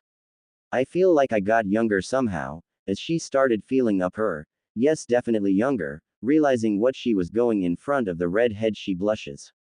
Kurumu hid his whiskers. Am I dead? She asked. No, you are alive, replied Naruto. As she lay back on the bed her memory returned to her, then she jumped back up, scream out, Naruto. Calm down, he's alright, said Naruto. At this she calmed down, not knowing how she could trust this guy's word. Maybe it was something about him. Naruto was about to tell his mom who he was when she leaped out of the bed and captured his mouth with hers and push her tongue into his throat while Naruto stood there frozen. That was for reviving me, she said with a wink. So Naruto, it seems that Kushina woke up, Hokage said as he came in. Hokage, are you crazy? Naruto is not here, replied Kushina. He's right over there, pointing to the red-haired guy, then his whisker appeared back on his face. As Kushina looked at the still frozen Naruto before a blush appeared on her face, then she fainted. What was that about? Asked the Hokage. Don't know what you are talking about, Naruto answering quickly before covering up his erection and ran through the door and knocked over a girl carrying documents. He helped her pick them up, then he left. Later at a bar, Anko and Kurenai were talking to each other about the team Kurenai got. The next thing they saw is Hana taking shot after shot at the bar. Hana called Anko, wondering what's going on. Ladies, Hana called out. Is it wrong for me to ravage someone for their appearance and package? She blushed. She can't get the image of red hair guy and his big member that she saw coming out of Kushina room that had knocked her over. Kurenai raised an eye while Anko smiled evilly. Know who is he? He's hot, has red hair, look about my age and is a symbol supernova on his back and very big member, said Hana. This shocked them both. They had heard of the supernova. Hana being 18 is having a hard time to find someone who can literally dominate her in some ways and in size. Saving herself, she finds a lot of guys not to her measures but one blonde who was on a training trip. Who is he? Asked Kurenai, wondering about her relationship with Asuma. She can feel he is cheating on her. Anko also asks while Hana blush. She turns to Anko asking her if she knows the memory jutsu to get into people memories form the Anbu, which she nodded. Grab both of my hands and please don't scream, Hana said. Both Anko and Kurenai shrugged their shoulders. Their lives haven't been doing so great. Genma is a guy who gets it then falls asleep while Asuma gets tired so easily. When Anko performs, the jutsu on Hana's thought about what happened at the hospital. Kurenai opens her eyes so fast, turns to Hana and started blushing. He looks familiar, Kurenai said. He's hot. If only I was single I would ravage him as soon as I see him and his big member, snapping from her gaze. She can't do that. One, it's wrong. She was in a happy relationship, right? Anko looks at Hana. She got up but Kurenai pulled her by hair. What? All I'm going to do is ask questions and to find out who he is, said Anko. Anko mumbles about riding that red head, shaking from excitement. She turns to Kurenai blushing like a tomato. Now I know who he looked like. He looked like Kushina's son Naruto, Kurenai said out loud. Next day Academy. Team 7 will be Haruno Sakura, Uchiha Sasuke, and Uzumaki Naruto. Your sensei will be Hatake Kakashi. Cha, true love conquers all, Sakura shouted. S to be you, Ino pig. Uzumaki Naruto, where have I heard that name before? Hinata. Then she remembered, it is the name of the hot guy my sister told my mother had returned to the village. Uzumaki Naruto, that the loser my sister and mother was talking about last night, Sasuke. Where have I heard that name before? Ino. Oh shit, I used to stacker him. I mean following home until his mother caught and threatened me. Who is this Naruto sensei?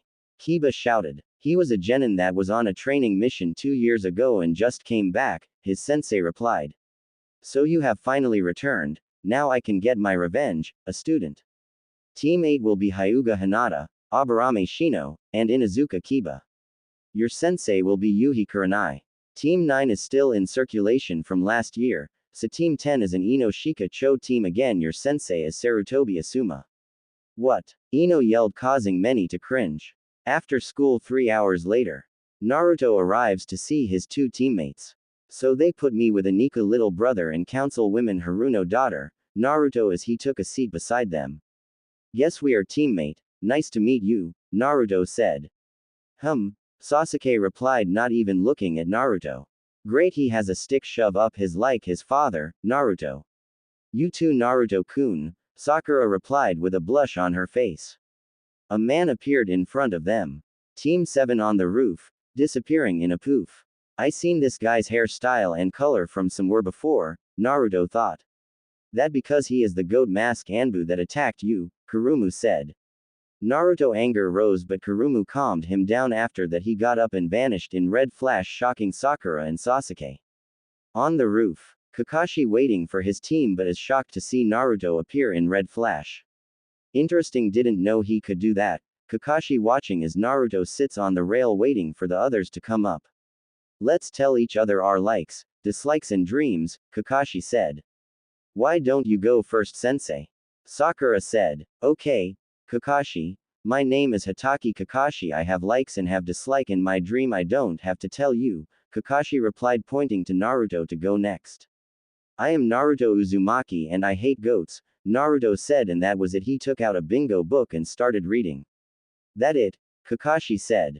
You say something, Naruto said as he looked up from his book, then smiling as he watches Kakashi with no emotion on his face.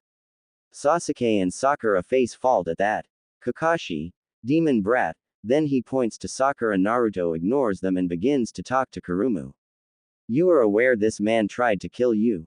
Asked Kurumu. She knows Naruto will do anything to teach this Jonin a lesson for what he did all those years ago. He is one of the reasons why his mother was in the coma. My name is Haruno Sakura. My looks to Sasuke and giggles. Dislikes are Ino pig, and my dream is to, looks to Sasuke, blushes, then giggles hysterically. Fangirl, Kakashi thought excitedly. You're up Uchiha-sama, Kakashi said. My name is Uchiha Sasuke. I don't have many likes and I hate nearly everything. My dream, no, my ambition is to kill a certain man. Now we will meet tomorrow at Training Ground 7 at 8 a.m.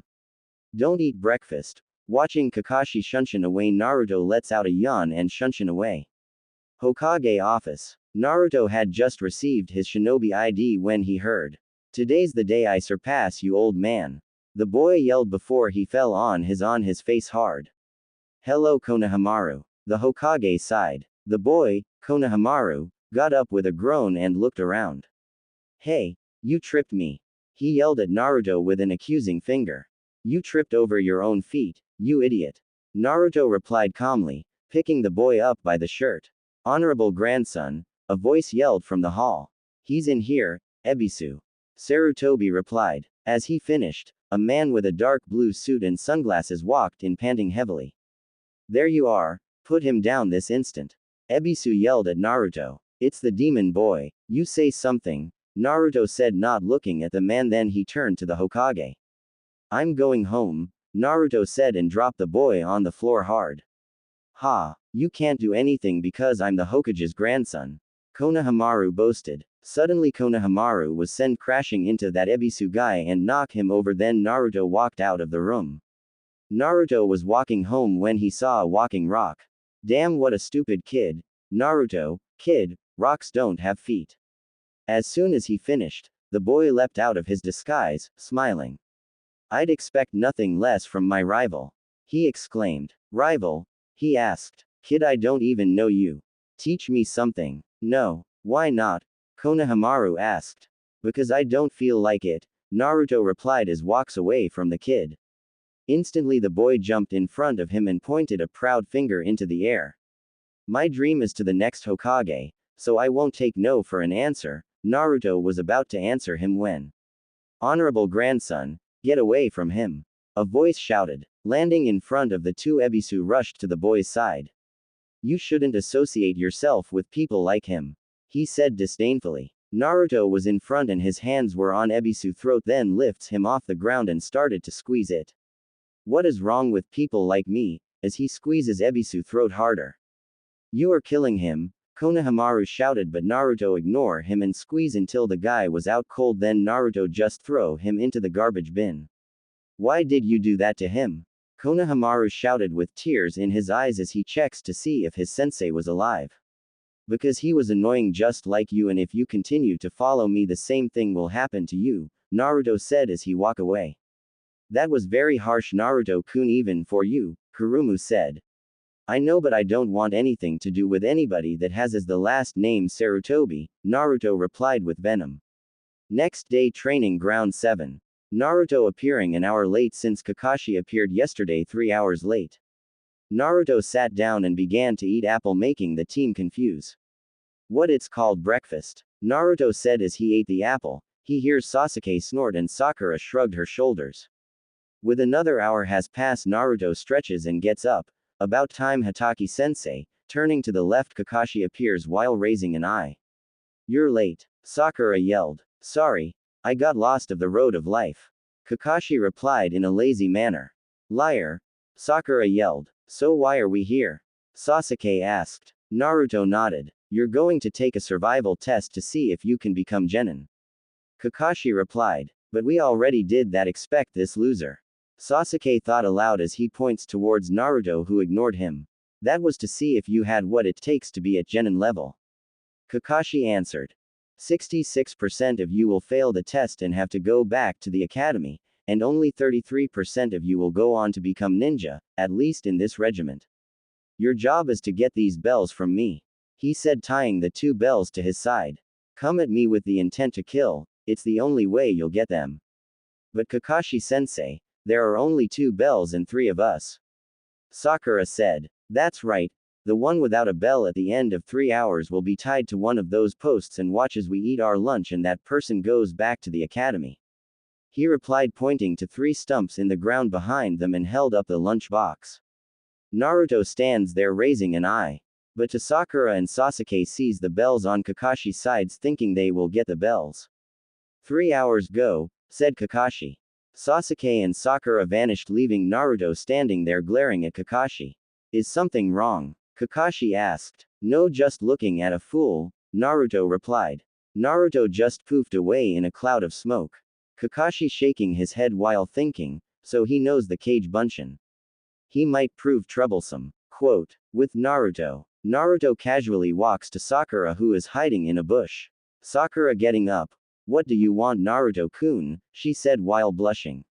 We need to work together, Naruto said. Anything you say, Naruto-kun, Sakura replied. Just wait here, I'll be back. Naruto proofs away while Kakashi appears in front of Sakura, placing a genjutsu on her. Well, that was easy. Then he heard from behind him wind bullet blowing away Kakashi. Naruto releases Sakura from the genjutsu and disappears in a red flash with her. The demon is stronger than I thought, Kakashi said as he brushes himself off. With Sasuke. We should join together to fight him, Naruto said as he appears near Sasuke. Sasuke smiles. An elite like me join you never. You are just a loser, said Sasuke, snarling at Naruto. Fine, replied then Naruto, proofing away. Kakashi standing in the field reading his book. Now Sasuke is north while Sakura is east and the demon is above you, answered Naruto. Fire release. Flaming tiger technique. Taking a huge breath, a huge tiger erupts from his mouth, aiming at Kakashi. Within the last second performed a Kawarimi no Jutsu. However, his book wasn't so lucky. So he dodged it. Jumping down, he turns around while performs a few hand seals, water release, black whale bullet, shooting a huge whale from out of a nearby lake and hits Kakashi a few feet away, slamming him to the tree. With Sasuke. Kakashi was fighting Sasuke when got the clone's memory. Shit, he's good, Kakashi. Kakashi blocks Sasuke's punch, then he throws Sasuke to a tree. However, before Sasuke even hit the tree, Naruto appeared and saved him.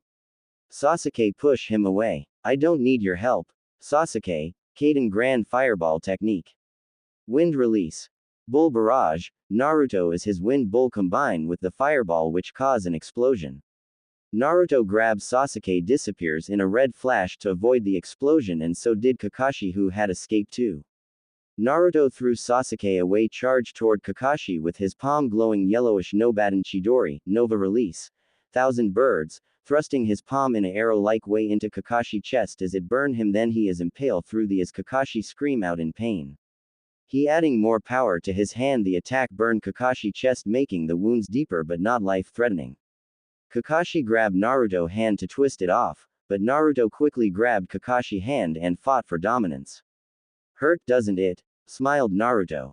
Wind release, wind dome. His body glows white, while wind comes from the body, pushing Kakashi away from him. Kakashi hit the tree. As he got up, he held his wound, he had enough. Lifting his headband up, he reveals Sharingan, angry that he has to use it on him. Naruto seeing this smiled. Are you alright, Mr. Goat? Naruto as he started to laugh, then he leaves in a red flash, making Kakashi angry. Covering his eye, he curses that he let Naruto get the psychological advance on him, but more importantly, he drew first blood on Kakashi, lots of it. Shit, he knows who I am. He is going to be trouble in the future. I got to make sure he doesn't get any stronger. I got to train Sasuke more so he will be able to control the Kyuubi like how Hiruzen and the council wants it. Leaving the forest, he goes to the training ground to find Sakura tied up. What's going on here? Kakashi turning around, seeing Sasuke charging at him with a few kunai. Naruto appearing from behind with a wind hammer, slamming on Kakashi back.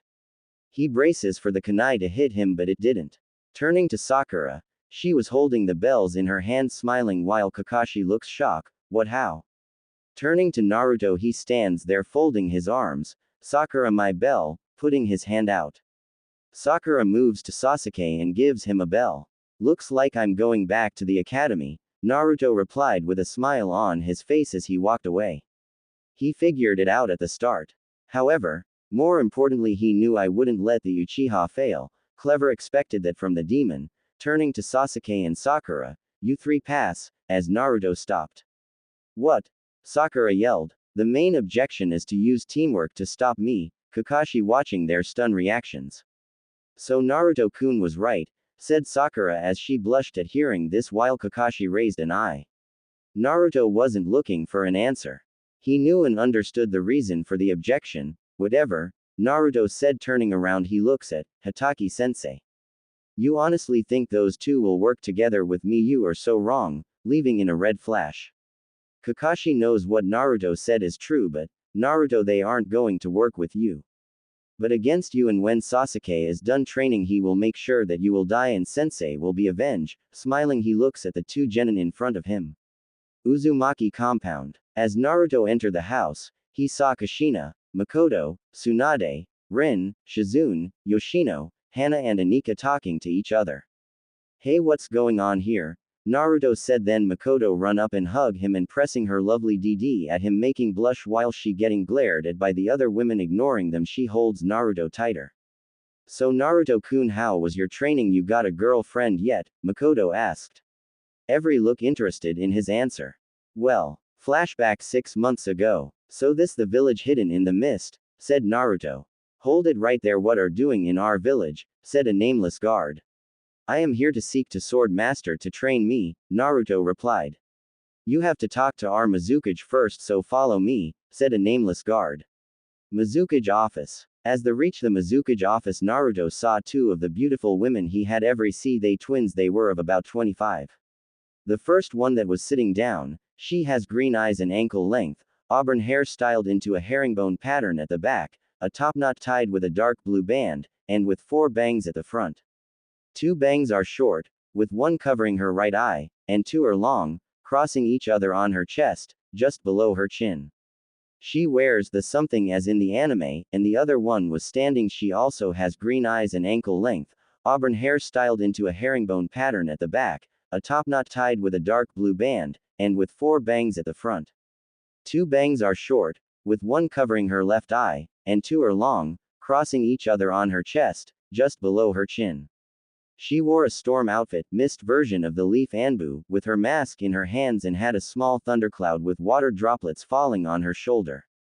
May's point of view. She was sitting doing paperwork when the door opened and a hot Greek god entered with red hair and 6-pack to die for. She blushed immediately. Damn, can't wait to sink my teeth into him, she said to herself as blood leaked out of her nose. She quickly wiped it away. My point of view. Mai was talking to her sister when saw her sister blushing and wiping blood for her nose, then turned around and there he was, the man of her dreams.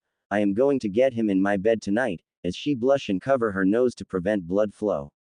Normal point of view. Mizukage-sama, the man is looking for a sword to train him, said an unnamed shinobi. Okay, thank we take it from here, the Mizukage replied. He bowed and leaves in puddle of water. So Mr. The Mizukage asked. Naruto Uzumaki. Naruto said. Mai, and Uzumaki, I thought they all died out. My name is Mai Terumi and this my sister Mai Terumi, the Mizukage said. Nice to meet you, Naruto replied. So what do you have to offer for our service? Mai asked. I will teach you how to do Fuin Jutsu, sealing arts and. I think, Naruto replied. Deal, Mai said as they shook hands. 3 months later. Naruto had trained with their best sword man and women in the village. He had also been taught lava release and many other jutsu from Mai and Mai, who had gained his trust, so he told them about his life in the hidden village and his bloodline limit. Naruto and the Terumi twins had grown closer to each other. They would fought over everything to do with Naruto, whether training, dinner or etc. As Naruto entered his room to see Mai standing in his room before he could react, she was in front of him, pressing her lips to his. Not feeling him responding to her kiss, she moved back a little and saw him stunned and blushing crimson. He's a virgin, an idea popped in her head and she smiled devilishly. Don't be afraid, Naruto-kun, let it happen, she said seductively. Mai increased force behind her kiss, and almost forced her tongue in Naruto's mouth. There she finally got a response from him as his tongue began fighting her own. After half a minute of that pleasant battle, she broke their kiss. Whoa, It was all that Naruto could say right now. All that he could say before he was kissed again. This time, when he knew what to do, even if just a little bit, kiss was more tender and sensual, though it was easily seen, or, in Naruto's case, sensed, that Mei was restraining herself from eating him out right here and right now. Mizukage, without breaking the kiss, sat on his lap with her legs spread and pinned him to the sofa with her right hand, using left to unbutton top half of her Mizukage clothes, revealing her S, as she didn't wear bra. Well, her S weren't very big, they weren't average either, but they suited her frame very well. She broke their kiss again, showing Naruto her body. Like what you see? Mei asked, making boy blush darker shade of red. Oh, I see, she smiled with her eyes.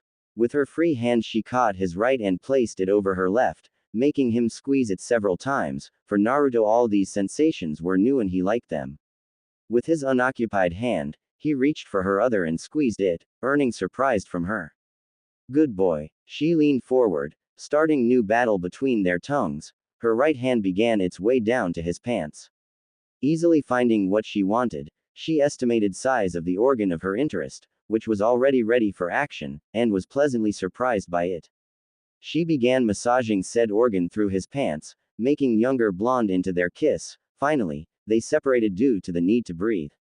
My, Naruto-kun, you're a big boy. Mei stood up and Naruto groaned from the loss of contact with those delightful S of hers. But that was compensated by the sight of her battle kimono, now completely unbuttoned, sliding down from her tender frame. And now, she, Mizukage-sama, was standing there only in short dark blue skirt and fishnet shorts she wore under her kimono. You're a vixen, you know Mei-chan, said Naruto eating her body with eyes. Vixen. Damn right. Time for the main part. She leaned forward, capturing his lips again, unzipping his jacket and removed his cloak at the same time they broke the kiss so that Naruto could be free from jacked and black with red spiral t-shirt of his. Mei backed away and grabbed both his pants and boxers. She pulled them down, freeing his from coffins of his clothing. It was rather thick, 7.5 inches, maybe 8 inches long. Bigger than average, meaning more pleasant sensations for both. After stripping Naruto, Mei removed the rest of her clothes, so they both were now doing one-handed seals for contraceptive jutsu. Ready, Naruto. She pecked him on his lips, positioning her entrance over his tool of pleasure. With his nod, she sat down, both ing from sensations. Naruto felt like he died and went straight to the heaven, feeling his in hot wet tight depth of this goddess in the flesh. It was like, forget about that, the sensation was indescribable. They just sat like that for several moments. Then Mei began moving her hips and Naruto, guided by instinct, he was pretty sure where it came from, but didn't care at the moment. He slid from her a bit and then slammed forward into her, at the same time capturing her S with his hands and her lips with his own. Then he slid from her again, this time a bit more, with her moving up too, before slamming back, both ing into each other's mouth. As they continue with this rhythm, going faster and faster with time. After pleasant eternity, he felt her wet folds contracting around his meat pole, signaling that she was close to her orgasm. And she threw her head back, breaking their kiss, ing loudly, her entire body shaking with incredible amount of pleasure she felt. But she didn't stop intent on making him come too. After one more eternity of pleasure with Goddess of Hidden Mist, Naruto felt his vibrating inside Mei-chan, who was on her second wind, signaling about his own orgasm coming. I'm going to come, he warned her. Then do it. Mei replied with yet another of pleasure. And Naruto came, his hot seed shot into her cavern of pleasure. It hit her nerves making her to come second time. Later both Naruto and Kage were lazily dressing in their clothes. So, Naru-kun, do you want to do it again? Mei asked. Naruto nodded, as he liked what happened between them today. Then, how about tomorrow? Will you come? Wouldn't miss it for the world. Flashback end. Yes I do. Last time, as Naruto entered the house he saw Kushina, Makoto, Hana and Anika talking to each other. Hey what's going on here? Naruto said then Makoto run up and hug him and pressing her lovely DD at him making while getting glared at by the other women ignoring she hold Naruto tighter. So Naruto-kun how was your training you got a girlfriend yet? Makoto asked. Every look interesting at the last question.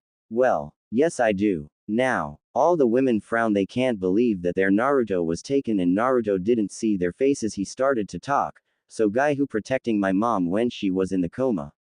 It was me, said Makoto.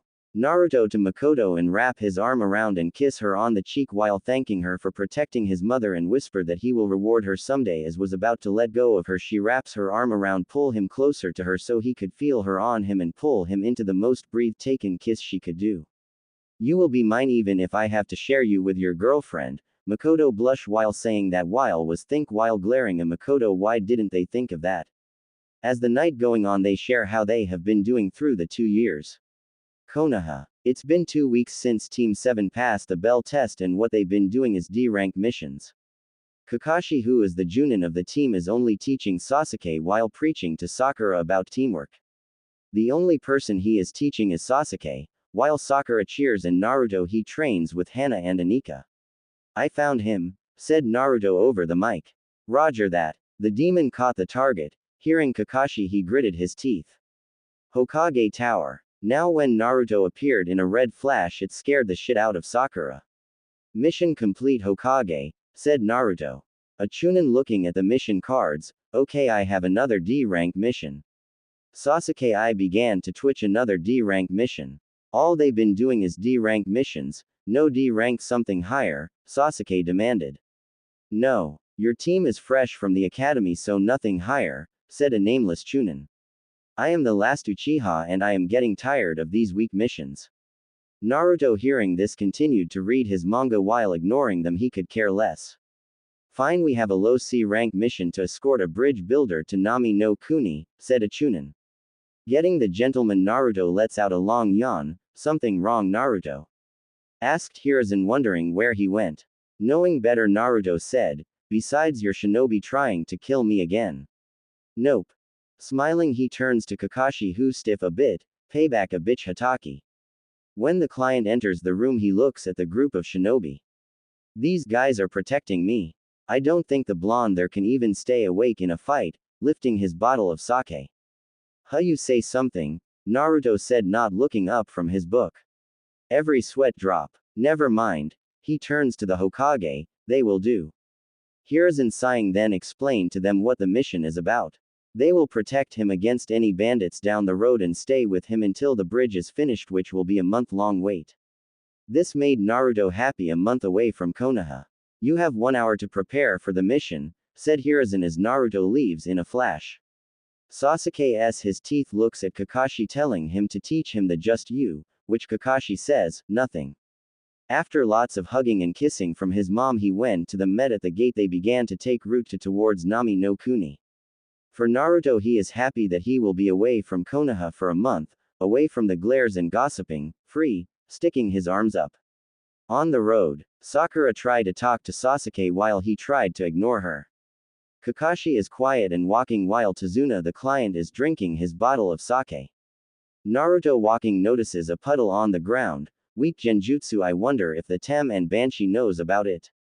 He turns to Kakashi, who looked at the puddle. He figured it out. Yawning, he stops and looks at Kakashi. You want to kill them or can I torture them for information? Smiling. Sakura looks confused. Idiots. Performing 2-hand seals. Water release, water geyser. Slamming his hands into the ground, the water shoot up and sending one of the hidden ninja into the air. Naruto Yubaka wa. Sakura not finishing her sentence because Kakashi pushed her out of the way before the chains wrapped around her. Kakashi sensei, screamed Sakura. She watches him being ripped to shreds right in front of her eyes. Sasuke in front of the bridge builder protecting him, where, looking around, he notices the same missing nin taking down Kakashi. Got him, said Kakashi, knocking him to the ground. Naruto tying the first one up with chakra wire, then ties the second one up as well. That was easy, Naruto said while looking at Sakura. You're pathetic, I mean you didn't even notice the genjutsu around the area, Naruto said, rolling his eyes. He looks at the two nin wondering who they are. So who's going to talk? He said, watching them turn to each other. They aren't saying anything. Fine, I like a tough shell to break. Smiling, he decided to use the genjutsu that a certain vixen was able to recreate when someone tried to control her. Demonic art. Days of endless nightmare. Naruto said while doing some quick hand seals. Kakashi unveils his Sharingan trying to copy it but no luck. Why? In a few moments everyone noticed one of the demon brothers lose conscious. Turning to Tazuna, you left out a lot. Smiling he turns to Kakashi telling him everything. Tazuna dropping on his knees begging them not to abandon him.